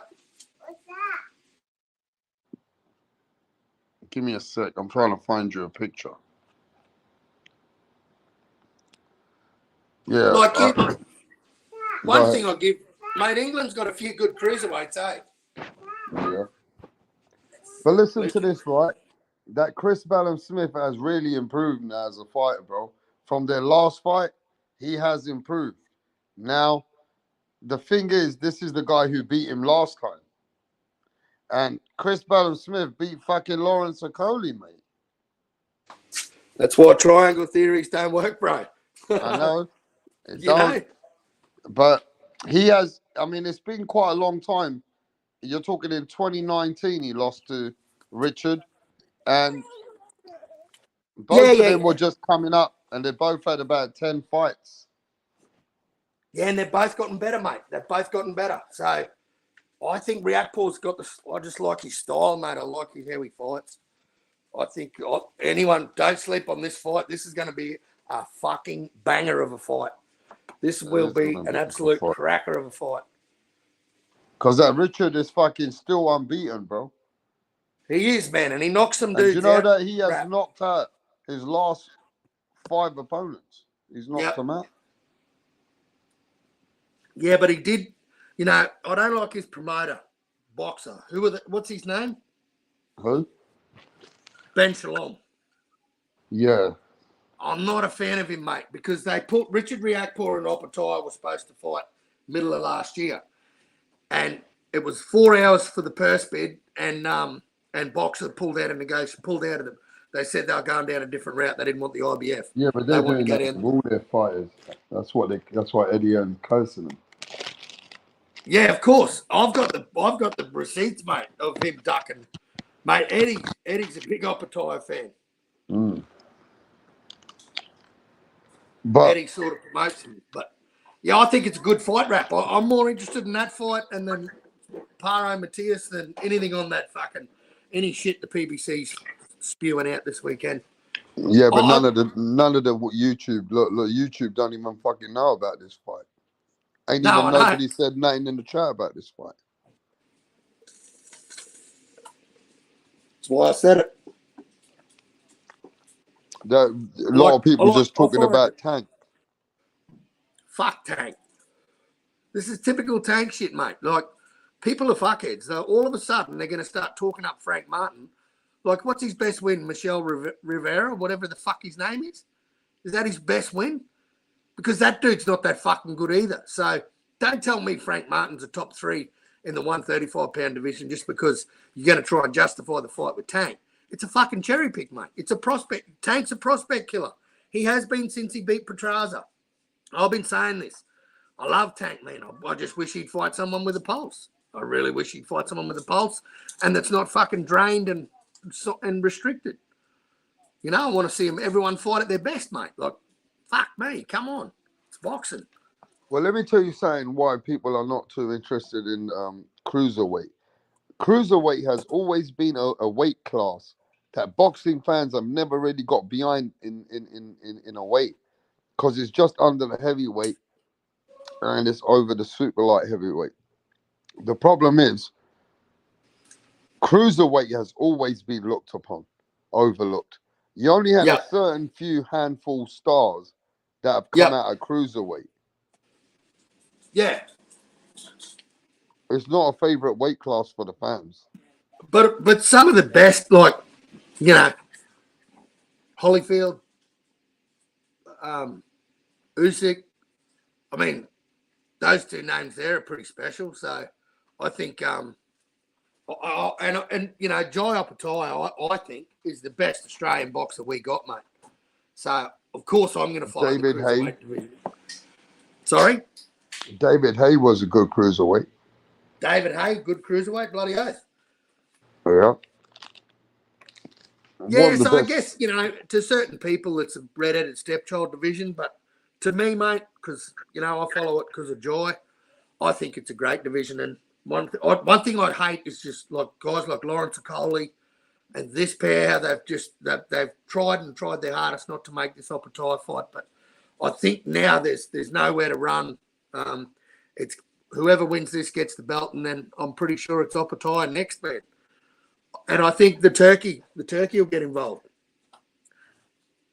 No, but you made a good point that we got a couple of good fights that are coming up on the weekend. And Subriel Matias versus Liam Paro, that's a great fight. I mean, it's a good fight for both of them right now. And this Chris Bellum Smith versus Richard, that's a good fight for cruiserweights.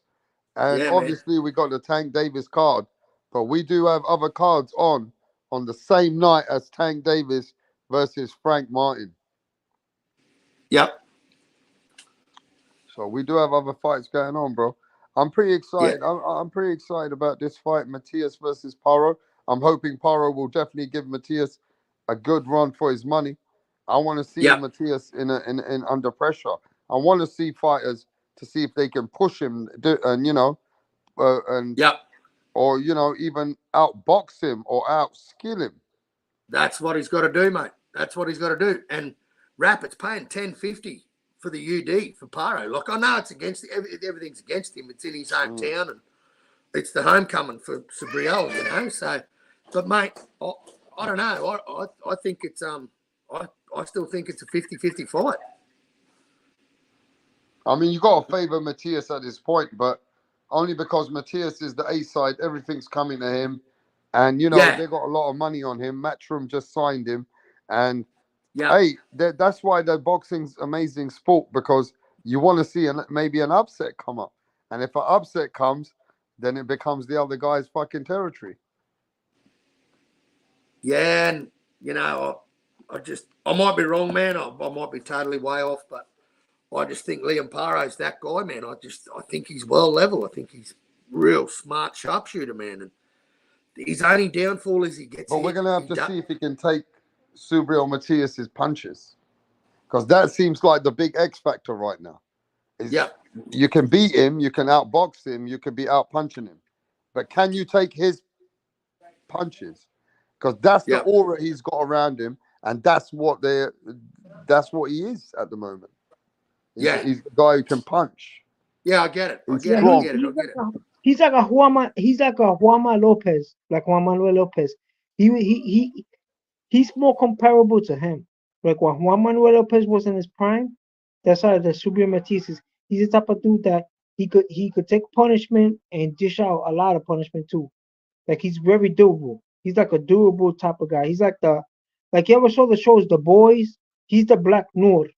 Like the Black Noor in that series. Are you guys want to watch The Boys? The Amazon show? You ever watch it? What's it called? The Boys show. It's called The Boys, bro. You gotta watch that shit. It's like a superhero shit. Like he's like the Black Noor. He's a guy that could hit hard and and has a lot of good could take punishment. Like he's not. I don't think he's gonna be like a Gomez, like a Bazooka, or like a Camacho in the styles, but on popularity. But he's durable. He's not no Trinidad, bro. He's not no Trinidad. Trinidad was fancy, had a humongous left hook. This guy he's like the Buddy McGirt of the Puerto Rican champions. Like he's good at everything, but not the best. You know what I'm saying? He could hit hard. He could box. He could cut the ring off pretty good. He's very durable. But I think that's his best attribute, the durability. He's very durable. Yeah. Hey, I know this Yeah, is a yeah. question which is not meant to. Everybody doesn't really like to talk about these things, but do you think a fighter definitely doesn't think about Subriel Matias and what he's done in the past with where, unfortunately, somebody after a fight had died after the fight that they fought Nah, Subriel Matias? As a nah, I don't. fighter, you can never ever think of that. You know that, right? And Never. also, another warrior will say, you know what? Fuck, I mean, that ain't going to happen to me. But you don't even want to go there in the thought process that Subriel Matias, unfortunately, rest in peace to the other guy. But, boxing is a sport that some tragic shit happens. Yeah, but if you thought about that before you went into a fight, you're beaten before you've already started the Yeah, fight. but that fight happened because the Buddy McGirt was in his corner. The guy that he was fighting, he was trained by Buddy McGirt, right? Oh, well. And the guy was an NABF champion, right? North American Boxing Federation champion.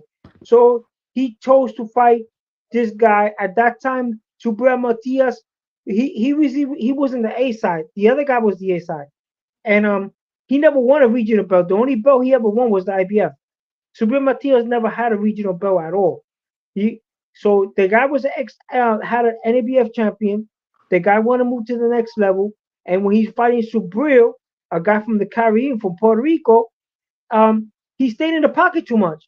He's taking too much punishment. So the guy that you gotta blame the most is the trainer, because if your fighter is staying in the pocket and the guy's hitting you with combinations repeatedly, round after round, then don't blame. And he's getting hit hard, like for example, like when you do combinations, right? You like I know Subriel Matias always ends his combination with a left hook, a power left hook. He's like Alicia Bumgarner. When you're hurt, Alicia Bumgarner always ends the combination with a left hook, right? Like him. So he's doing that round after round. You know your fighter's having trouble. He's not going nowhere. Stop the fight. Don't blame Subriel for that. Subriel shouldn't find himself feel guilty for that. It's a trainer. The trainer is stubborn. The trainer is stubborn. You know what I'm saying? The fighter is stubborn. You know you're getting hit round after round with combinations, and you don't want to sit in a stool or concede. So hey, that's not my fault. This is professional boxing, bro. So you shouldn't feel guilty for that, bro. You this is professional boxing. You know what I'm saying? The problem is, right, when something tragic like that happens, it affects either the fighter sometimes himself, because a fighter goes through different demons, right? And some fighters, when they damage another man like that, they know they're in the same sport and the same living they're in. They can't think about it. Because if you Yeah, but think you gotta about it, understand, this guy comes from an island, bro. Look at Nigel Benn. Excuse me, my yeah, a brother. lot of This fighters guy push comes you from a there. small island. The population of my island, Puerto Rico, is 3 million and change, 3,300,000, something like that, right? Um, Economic wise, there's not too much going on over there, right? So this guy is boxing to basically pay his bills. He's probably supporting his whole family, right? Okay, he's probably the top earner of his whole family, right?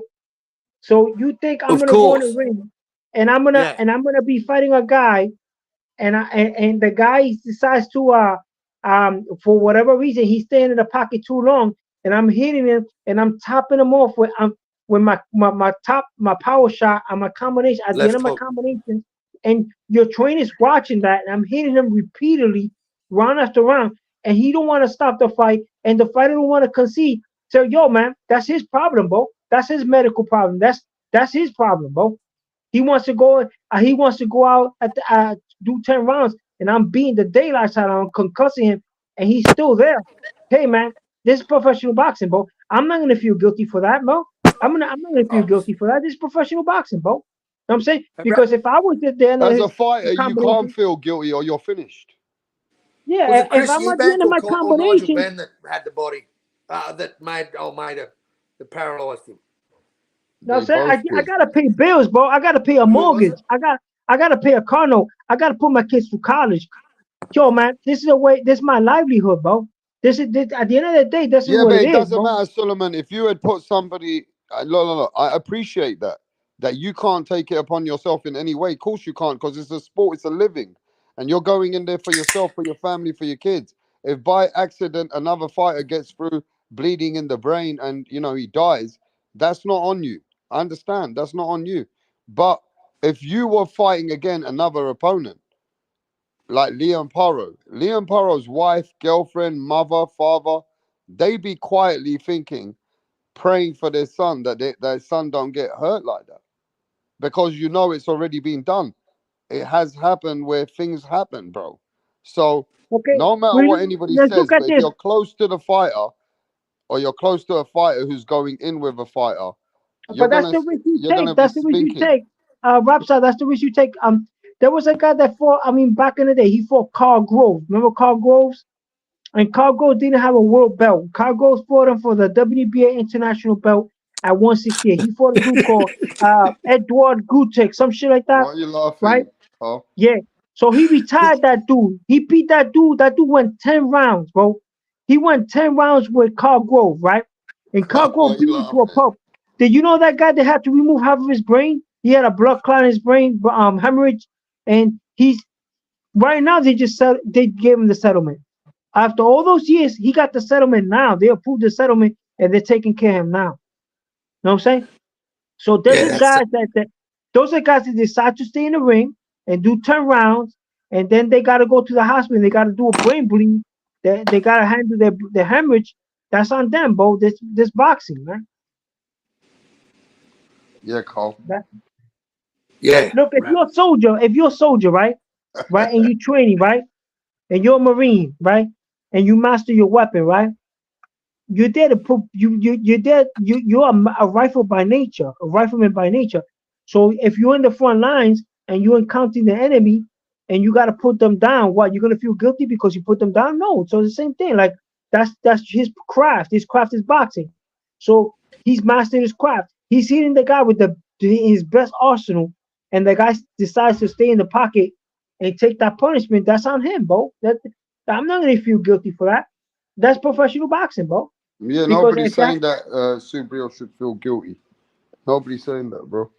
But hey, in boxing, it can happen. Anything can happen. You know what I mean? Well, like look at what, David Morrell and Eidos Ubusinelli. David What? Morrell put him in a coma. Oh yeah, David Morrell put a guy in coma as well, didn't he? Eidos Ubusinelli. Yeah. How That's you true. like that little bit of history, Sullivan? You like that? yeah, and you know that guy right there that he's talking about, that guy was undefeated. Yep. He had multiple regional belts, And he came and from Kazakhstan or somewhere, I yeah, think. and you know Correct. what's hilarious? The guy couldn't fight himself out of a paper bag. They say the guy used to spar in Las Vegas. Okay, multiple people are telling me he used to spar in Las Vegas with welterweights that had no power. Okay, junior welterweights with no power, and he used to beat him from pillar to post. And this guy, when he was going in the pros and professional fighting, he won regional belts, multiple. He was WBA, WBO global champion. He had a whole bunch of belts. Now they put him with this guy with Morrell, and Morrell doesn't have too many fights, and Morrell puts him in a hospital for 2 or 3 months. He almost kills the guy. So, this is to show you, like people say, oh, the guy doesn't look good in the gym. He's not a good fighter in the gym with sparring. But now when you go in the pros, yo, that does count, man. If you got a fighter that is getting tuned up by lightweights and welterweights, right, and sparring, and you put that, and he's a super middleweight, and you put him in the ring with a Morrell. I mean, don't blame Morrell. Blame the guy that put him in there. You know the guy can't fight for shit. He can't fight himself out of paper bag. So what? He got regional belts. Know what I'm saying? This guy couldn't fight himself out of paper bag. I don't know how the hell he had regional belts. I don't know how the hell they put him in there with Morrell. But Morrell almost killed the dude. Know what I'm saying? And those are facts, bro. People were saying they knew that. Like right now, Trevor Bryan. Did you know Trevor Bryan got a wounded leg? People knew that Trevor Bryan, he was protected by Don King. He had a kickstand. One of his legs was called a kickstand, right? So when he went to Vegas, they knew that he was damaged goods, right? He went against Danny Dubois. He got knocked out. He got knocked out, and then they put him with that dude that just lost this weekend, Cassius Shaney, and he got knocked out again. Know what I'm saying? So you have to really look at the fighters. You have to really, you know what I'm saying? Like a lot of these guys are betting guys in Vegas. Guys are betting guys, and they know these fighters like the back of their hand, boss. They know who's good and who's not good. You know what I'm saying? I just want to put that out there so people can know, because at the end of the day, you can't put icing on a piece of shit, man. And a piece of shit, you can't ice it up and make it sound like it's a piece of cake. Exactly, and you can't put you can put lipstick on a pig and it's still a pig. Yep, you're exactly One thing right, we my know brother. about boxing, yeah, is that boxers, whatever they face after boxing, the concussion and the shit that they have to face, obviously those are things behind the scenes. You can't say when they take a beating that they're taking a beating on their brain, so they're getting concussed. So of course there's some after effects to every boxer. Not all boxers, but some boxers, because Ones that got boxers punched in the take fucking that head a lot punishment. of. Let me bring up one guy, right? Adrian Bonham. And that in the prime of his life, when he was a great fighter, it was at 130, 135, right? So maybe the best at 135. The guy's 5'4" with a big neck. Okay, he fights in a shell defensive style, because he was trained from Cincinnati. All those guys came out of those gyms like that, and he always was a pop puncher. He had a pretty fast jab, but he was a one punch puncher. He fights one punch at a time. He's not a combination puncher. He never was. Okay, but now he moves up in weight, gets out of his element, and manages to win the WBA 147-pound belt. Moves down in weight, manages to win the 140-pound belt. He's a 4 division champ. They know he's very limited, and then people think that he's gonna break that wall. I mean, obviously not. You know what I'm saying? He became a champion by beating what's his name? Paulie Malignaggi, and Paulie Malignaggi really won that fight, but they gave it split decision to Adrian, right? So then he put him with Maidana. Maidana almost Was that knocked him because out. he was banging his girl? Did he get that because No, he was I don't know banging his about the girl? banging all that. I don't know about the bang. I'm talking about professional, but I don't get involved in I the just thought he extracurricular got activities. the victory But what because I'm he got saying the is woman. You know, you that get this the guy girl, you get the win. You know, you got this that guy is moral five victory. foot four. Okay, what I'm trying to say, the guy is 5'4". He climaxed in 147. So how the hell you expect the guy to be coming in at 147 all the time, right? And compete with these fighters that, of course, he was going to lose to the guy he just lost to, because the guy's a southpaw. He hits hard. He's a true 147-pounder. I mean, he should have found a way, a nutritionist, and boiled down back to 135. He's out of his element, man. He's the guy right now has to have some kind of brain damage, bro.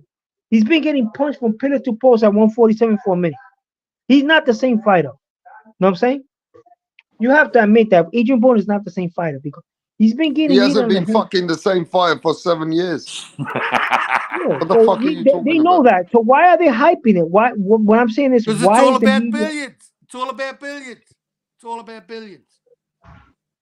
That guy should have seen a nutritionist and went back down to 135. He's What? awful at 147. I think he just found the pizza shop, mate. Just fucking pizza and beers and fuck it, he said. And he's taking pictures with a new girlfriend he got on Instagram, smiling, laughing. And then they're gonna cash him out again. Probably they're gonna put him against another. Eventually, he's gonna have brain damage, bro. Rap, have you got the photo of Madonna with fucking Richard Riakporhe? It's online. You can find it yourself, I'm sure. I've got to look for it. It was there. I That's saw it the unreal. other day. Yo, Rapstar, you think it's really that hard for a guy like Adrian to go back down to 135? You think Yes, that's really he's hard? a fat cunt. He's finished. He's a fat cunt. Huh? He's a fat finished. cunt. His height is 5'4". He's only 5'4". He's a fat cunt. All right. Yeah, but He's I don't a fat understand. cunt. If Tank Davis is 5'4" and could cut down to 147, I mean 135, why can't Adrian do it? I don't understand that shit. Well, because he likes drinking beer and having barbecue and fucking eating pies. He's the same height. He's the same height as Javante. He's getting beat up. You know what I'm saying? When are you gonna go down to 140-35, bro? It's ridiculous, bro. Solomon, if you could have a pizza and a nice beer in a fucking restaurant or a fucking glass of water, what are you gonna have? That guy, I feel sorry. He's gonna be one of those guys that becomes homeless. Where's my tooth, man? Where's my tooth, man? He's gonna be homeless at the end of the career, bro. At the end of his career, he's gonna be like a Matthew Saad Muhammad, like one of those guys. Yeah, that happens. That happens. That Because happens, mate. he don't have the mental capacity to be a successful person after his career, bro. You look at it. Look at this. Look at that. He looks like a bozo, bro. I feel sorry for that kid. Did he even throw? He's like an Iran Barkley. He's gonna be like an Iran Barkley, bro. Like Iran Barkley fought was a 3-division champ. He's another one. Did he throw He's a punch in homeless. that fight? Huh? Did fucking Broner throw a punch in that fight against Cobb or what? I didn't watch it, but the highlight reel didn't in show Australia him they got landing guys shots. like that. Yo, who they got like an Adrian Bone in Australia, or similar to Australia? You're from Australia, right? Yeah. No, we don't really have a. Most of ours, when they retire, they retire. How about Mundane? Mundane's doing good now. Is Mundane doing good? Mundane's training. He's doing a bit of training with a couple of young fellows, and yeah, he'll never step in the ring again. How about that guy that knocked out Roy Jones Jr.? I think his last name was Green. Is he doing good? Danny Green. Is he doing good? Yeah, man. Yeah, he's doing good. He's got a school, like a program he does for it's a thing about King Hit. I don't know what you guys call it, but we call it. And I know Lucas Brown retired. Lucas Brown just retired. Is he doing good compared to Adrian? Yeah, Lucas Brown needs to stay retired, like fucking Adrian Broner. There you go. That's our fucking Adrian Broner, Lucas Brown. Yeah, this dude should retire, bro. Broner should retire. So see, he should retire. He don't need no business in the ring. No, you're right. You're right. But I think he just likes a fucking beer. Broner likes a beer, and he's always been a good shit talker, mate. AB was fucking brilliant for the sport of boxing. AB was a funny motherfucker, mate. I don't care if you weren't an Adrian Broner fan. That cunt was funny. When he got his girlfriend in the ring, man, and got down on one knee and asked her to brush his hair, that fucking cracked me the fuck up, man. I thought the dude was about to propose, but he asked her to brush his hair. Like, the dude's one hell of an entertainer, mate. And you know what? I wish these guys don't like running, bro. These guys don't like running, bro. I wish him nothing but the best, mate, because he provided some A1 entertainment for me, mate. I'm a big fucking AB fan. I think he was funny as a motherfucker, mate. He brought eyes to the sport, like that dude. You could almost say he was the Conor McGregor before Conor McGregor, like he had the mouthpiece of like Conor McGregor, and he was a funny motherfucker, mate.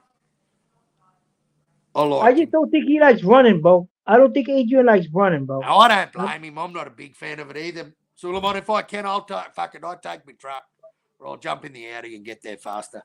But yeah, I'm not a big fan of running. Definitely not a big fan of running. I don't blame him, mate. I don't fucking blame him. I don't.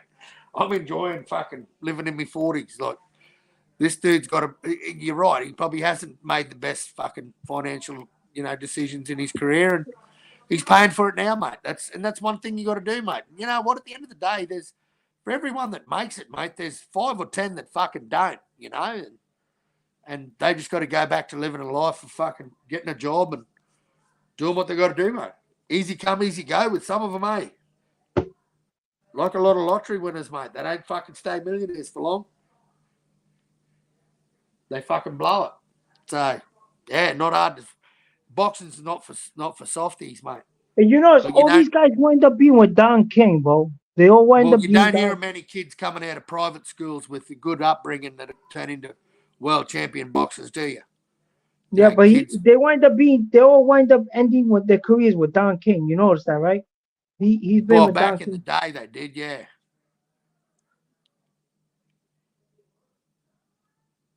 He won with Don King now, and I guess Don King's Yeah, gonna well, drop it. I find that was unbelievable, mate. That Don King is still going, and him and fucking Yep. Bob Arum are the same age, He's 92. 92. Yeah, He's him and 92 fucking. years old. That guy. So is Bob Arum. And they say Carl King's gonna take over the Don King Productions after his father dies. Well, Carl hey, King. did you hear what the Saudi Turkey yellow Sheikh but fucking wants to do? They're going to invest 4 to 5 billion to buy out Matchroom and Golden Boy and a few other smaller promoters and start a league. And mate, I think it's the best thing that could happen to boxing because we'll get the best versus the best, mate. You know, and I'm sorry to say, but I can't wait for all the promotional companies to fuck off and all the sanctioning bodies to fuck off because Yeah, I but don't you know like who's any gonna of the go? cunts. You know who's I gonna don't go like against any that, of them. right? And if I It's see gonna it be structured Bob like Arum. the UFC, mate, we get the best versus the best every time. The only way you Yeah, don't fight is if you're fucking but injured. Bob Arum is gonna be against that. Bob Arum and Oscar De La Yeah, well, Hoya, he'll they're be gonna dead be. soon. He'll be dead soon. He'll be dead soon. Like the dude's in his 90s. And Don King's fuck all. Don King's not making any fucking noise. But, you know, Eddie Hearn and Golden Boy, mate, they've got a decent roster. They've got a really good roster. So if you can get them two and a couple other smaller promotional companies in there, a couple of British ones, a couple of Aussie ones, you know, it could fucking take off, mate. And I'm all for it. I'm all for it. Totally all for it. Because I think the way it Yo, what is do you now, think it of fucking Carl King, sucks. bro? Is he a good commentator? He was Who, in a mate? Don King. Carl King, Don King's son. He's I've a never pretty heard good him. commentator, bro. Was he Huh? commentating the fight? Yeah, he was commentating the fights Yeah, I at Don never King. watched it, man. I never watched it. I just caught some highlights. He's pretty good, man. He's pretty good. Yeah, right. Oh, it could be his calling. Could be his calling. But You know yeah, what bugged me I'm out? all, One time they thought Carl King was Al Heyman. They were saying Carl King was Al Heyman. They were saying yeah, Carl King was I Al think Heyman. that's one guy that will not do business with the Turkey yellow sheep. I don't think Al Heyman will jump on board with that, mate. I think the PBC will just ride themselves into the sunset, and then they'll be in that ship, and it'll just fucking sink, mate. Because I cannot believe that we're in the middle of June, and we've only got the PBC second card for the year, mate. It's fucking laughable. It's absolutely laughable. We're in June, and their second card is coming this weekend in the middle of June. It's their second card. They still haven't got their third one altogether. So, that's not good business, mate. As a business, if you're only doing events 4 times a year, 5 times a year, that's not good for business. Sorry, but when you want to talk about hundreds of billions of dollars, hundreds of millions of dollars, well, that's just how it fucking goes. People want results. Oh, I don't think they're going to get the results with these fights they're making, mate. They can't put these fucking, these big fights together. Tank and Frank, that's a fucking laugh. Benavidez versus Gvozdyk. Fuck me, a semi-retired dude that's come back and fought a few bums and yeah. Yeah, but don't you think that's funny? Like, you know what made me laugh so much? If Gvozdyk knocks out David Benavidez like in 3 rounds, that's gonna be hilarious, bro. You know what? He's tough, mate. That dude's tough. He'll take. Oh, I don't think Benavidez stops him. He didn't stop Caleb Plant. I don't think he stops Gvozdyk. I think he goes the distance, but I think he beats the shit out of him. But I think the dude's going to be too tough for his own good, and he's just going to get his ass handed to him for 12 rounds. So I think Benavidez makes the weight easier.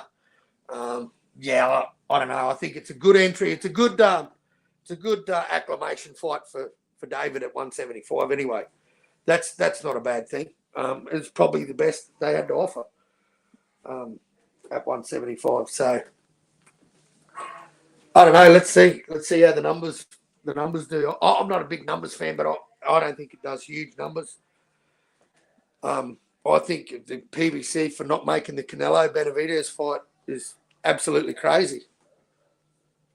Absolutely Yeah, crazy. but you can't blame that, but you gotta admit, bro, that Canelo don't want to fight the guy, man. Or Benavidez don't want to Well, he fight. wanted a lot of money. We've worked out that he wants a lot of money to fight him. That's clear. He wants $200 million to fight David Benavidez. So we all know that. He's came out and said it, and that's how we know, because Canelo came out and said it. I wouldn't And you believe know it what's from fucked anyone up, man? else. You know what I'll laugh, bro? I'll laugh is David that don't want to fight. I'll start laughing if David's the one that don't want to fight. He don't look. Yeah. I can't. I don't think he could really beat Canelo, bro. He can't beat Canelo. Even this Right now, I version of don't think Canelo. he can. Right now, I don't think he can. But I think the longer Canelo waits and lets this fight marinate, I think it's to his own detriment. Because I've noticed Canelo's style has adjusted over the years too. Like, Canelo now doesn't have the output that he used to have. You know, he conserves energy. He doesn't let his hands fully go like he used to. I think, like, and it's so he can get longer mileage, mate. I don't blame the guy for doing it. He's still winning. I think he's just knocked it back a cog so he can sort of get more continuity in the sport. But I think the longer Canelo waits for Benavidez, I think it's at his own detriment. But yeah, right now I still got Canelo. I think the way he dealt with Munguia was pretty good. Was pretty good. And Munguia was the next dude in line in that division at 168. I don't care what anyone said. Munguia and fucking, not to use a triangle theory, but they'd both fought the same competition. Only one dude knocked the fuck out of him and the other dude didn't. And then when Canelo and Munguia got in the ring, fucking Canelo gave a pretty dominant display, man. I think the longer he waits, the worse it gets for him. So I hope it happens soon. It's one of the fights I want to see. But I'm so glad Bivol and Beterbiev is October 13th. No, I think that's October 12th or something. I think that's brilliant. That is the fight I want to see, man. I think that's a cracker of a fight. Absolute belter of a fight.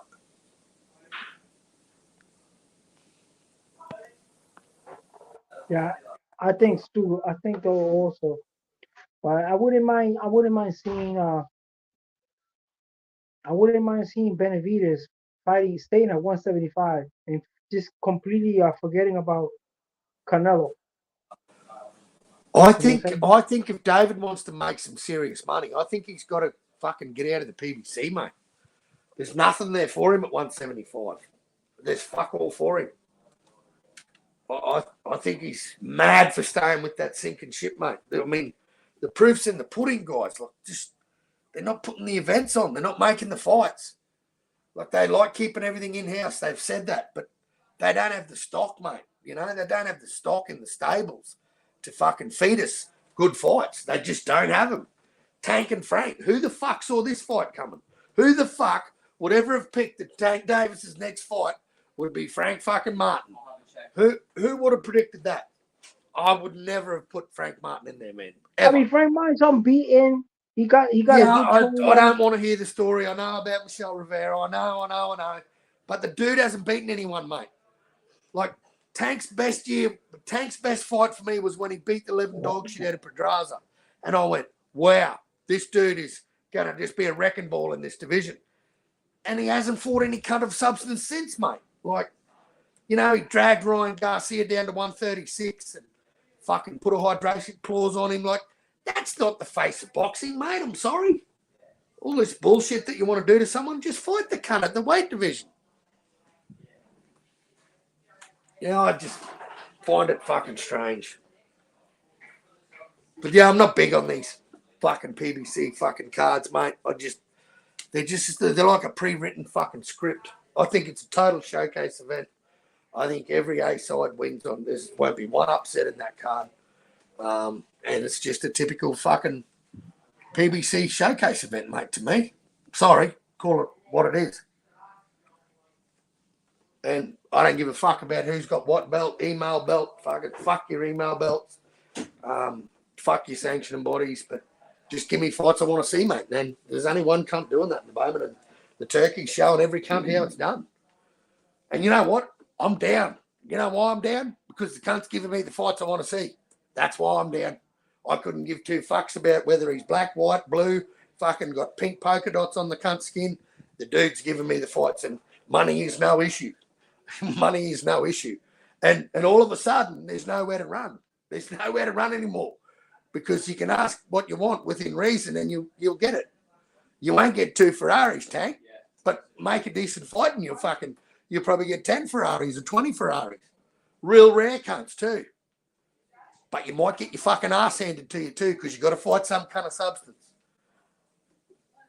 So that's what I like seeing, mate, where there's nothing. Fury and Usyk. Usyk, the 30% fucking contract taker. 30% against AJ, 30% against Fury. The dude just wants the fights. And that's greatness. That's greatness to me. And now the dude's in the position where, he's been spoken about as, well, how good is this dude? How good is this guy? How good is Usyk? Who the fuck beats Usyk? Can Fury beat him in the rematch? I don't know. I think he's going to retire, bro. He did it already, bro. Yeah, I think he's got a couple left in him, Suleiman. I think he might, he said he want to go back down to cruiserweight. I don't know. I don't think that's a good move. I don't think he is either. I think that's silly. I don't think he'll do that. I think Jai's got to go up to heavyweight and fight him. But man, they've both fought on several Saudi cards already. So they're already in bed with the dude. Tasman Fighters, Jai's promoter, and fucking Alexander Usyk's team, mate, they're down. They don't care. They're there for greatness, and they know Jai's a good fighter, mate. And anyone who knows boxing knows Jai Patai can fight. They say, he took the last 3 rounds off against Bradis. Man, I think Usyk's best win is Bradis at cruiserweight, if I'm honest.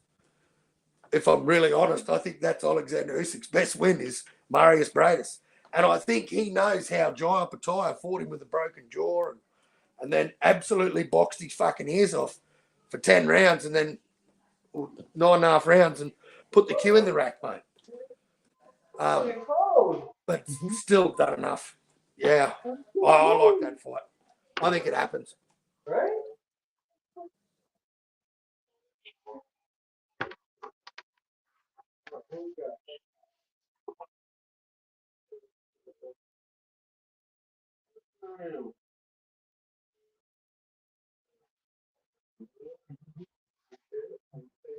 Carl, you there, mate?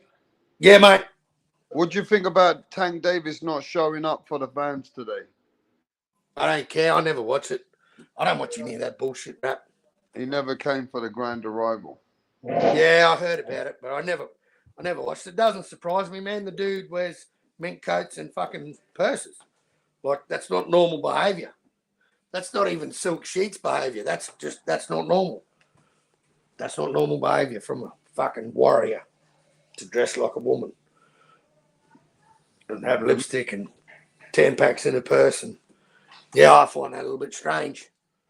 A little bit strange, to be honest.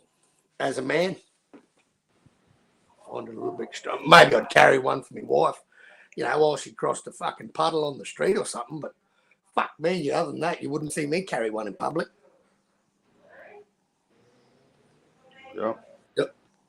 Not a big fan, Rap. I'm disappointed, to be honest. And I don't know how Tank fans can get excited for these fucking fights, mate. I really don't.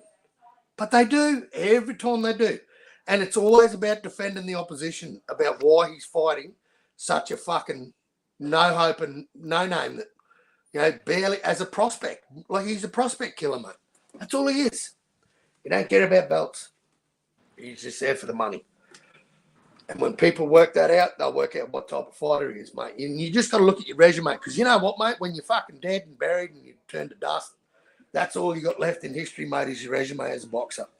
And his resume will prove what type of fighter he was. Like, you know, he picked and chose and restricted and fucking had everything in his favour, mate, his whole career.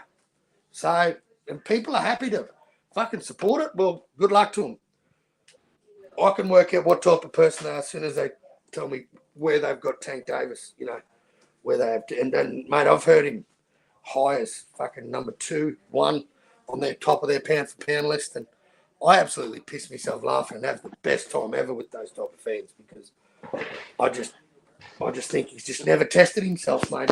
You know, he's had so much potential and such a good, like how the dude sets traps and plays possum, like plays like he's hurt and lures you in to his, you know, his big left hand or whatever. Oh, I fucking love that about the guy. And he could be the fucking best the world's ever seen. We'll never know because the dude just doesn't test himself, mate. And it must be disappointing to be his fucking fan, mate. It really must disappoint you. You really needed maybe a more male fucking manly role model in your life because I don't know, man. I don't get it. I don't fucking get it. Don't tell Mastermind. He got Tank Davis pound for pound. No, not Mastermind. JB. JB got Tank Davis pound for pound number 1. Yeah, of course. Well, JB's JB, mate. He's a mad Tank fan, and we all know that. I've gone hard at JB before about his, you know, his choice in having Tank Davis, and yeah, I won't go there anymore. Because, you know, one thing you can't fix, you can fix a lot of things in people's rap, but you can't fix fucking stupid, mate. You can't fix stupid. It's just, it's there. Are the Tank fans stupid? Of course they are. Of course they are. They're suckers, mate. Every last one of them. They're all suckers. He sucked them in, mate. He sucked them right in. And you know what? He's like a snake oil salesman, the cutter. This is what I love about his fans is they'll protect this dude to the death, man. You know what I mean? You've seen it, Rap. They'll protect him till the fucking cows come home. He can't do anything wrong, and every opponent he fights is a killer. He's a killer. I couldn't believe that I'd heard people say that Frank Martin's ranked 3rd in the division. Well, he might be under one sanctioned body where they're getting paid to put him fucking in certain spots, but in the scheme of things, mate, there's a lot of 135-pounders out there that would beat Frank Martin. So I don't even think Frank Martin could beat Kambosos, mate, and I'm not a big Kambosos fan. Wow. I'll put it that way. Shit. That's bad if you think like that. Well, it's not. You don't think much of Frank Martin because you ain't seen much from Frank Martin yet. That's it, mate. That's the problem. I haven't seen him, you know, his fight against Rivera. Wow. Who the fuck's Rivera? Like, you know what I mean? Yeah, I've heard his name 3 or 4 times, but he's not no fucking, you know, champion that stands out and springs to mind. And I don't know. I don't know how the fuck they can defend it, mate, when there's fights on the table and he just, for one reason or another, mate, just doesn't want to make them. MAW, last but not least, MAW's in the show, mate. Where you been, mate? Yeah, anyway, we got a good weekend of boxing, and I'm glad you pulled up the other fights as well. So, guys, we got a good weekend of boxing, and it's not just Tank Davis versus Frank Martin, not just Benavidez versus Guastek. We got meaningful fights. Like Carl said, you know, if you're a proper boxing fan, you're going to watch the Cruiserweight Championship, right? The Cruiserweight Championship fight. Hell yeah. Chris Ballum-Smith, right, versus Madonna's boyfriend, Richard. Mate, and watch this Richard guy. I don't know about you, Rap, but I'm fucking big on that dude. No. He's a good fighter, bro. He's beaten Chris Ballum-Smith already before, but I know. Now they're meeting way more. Now they're meeting at a later stage. It's a good fight. And then we got Subriel Matias versus Liam Paro. So we got a good night, good weekend of boxing, bro. The Prodigy. That's his nickname, Liam the Prodigy Paro. Yo, Suleiman, are you there? Suleiman died. He's having a wank. Suleiman fucking dead, bro. But yeah, man, these are good fights coming up. So Three good I cards. can't- Well, two good cards and one showcase event. But I know which order I'm watching them in. Right. Anyway, Hey, thanks for having me, bro. yeah, I'm getting out of it as well, Carl. All right, bro. Good talking to you again, mate. All right, bro. Thanks for everyone coming in. I'm going to catch you guys on the next live. We out of here, people. Peace.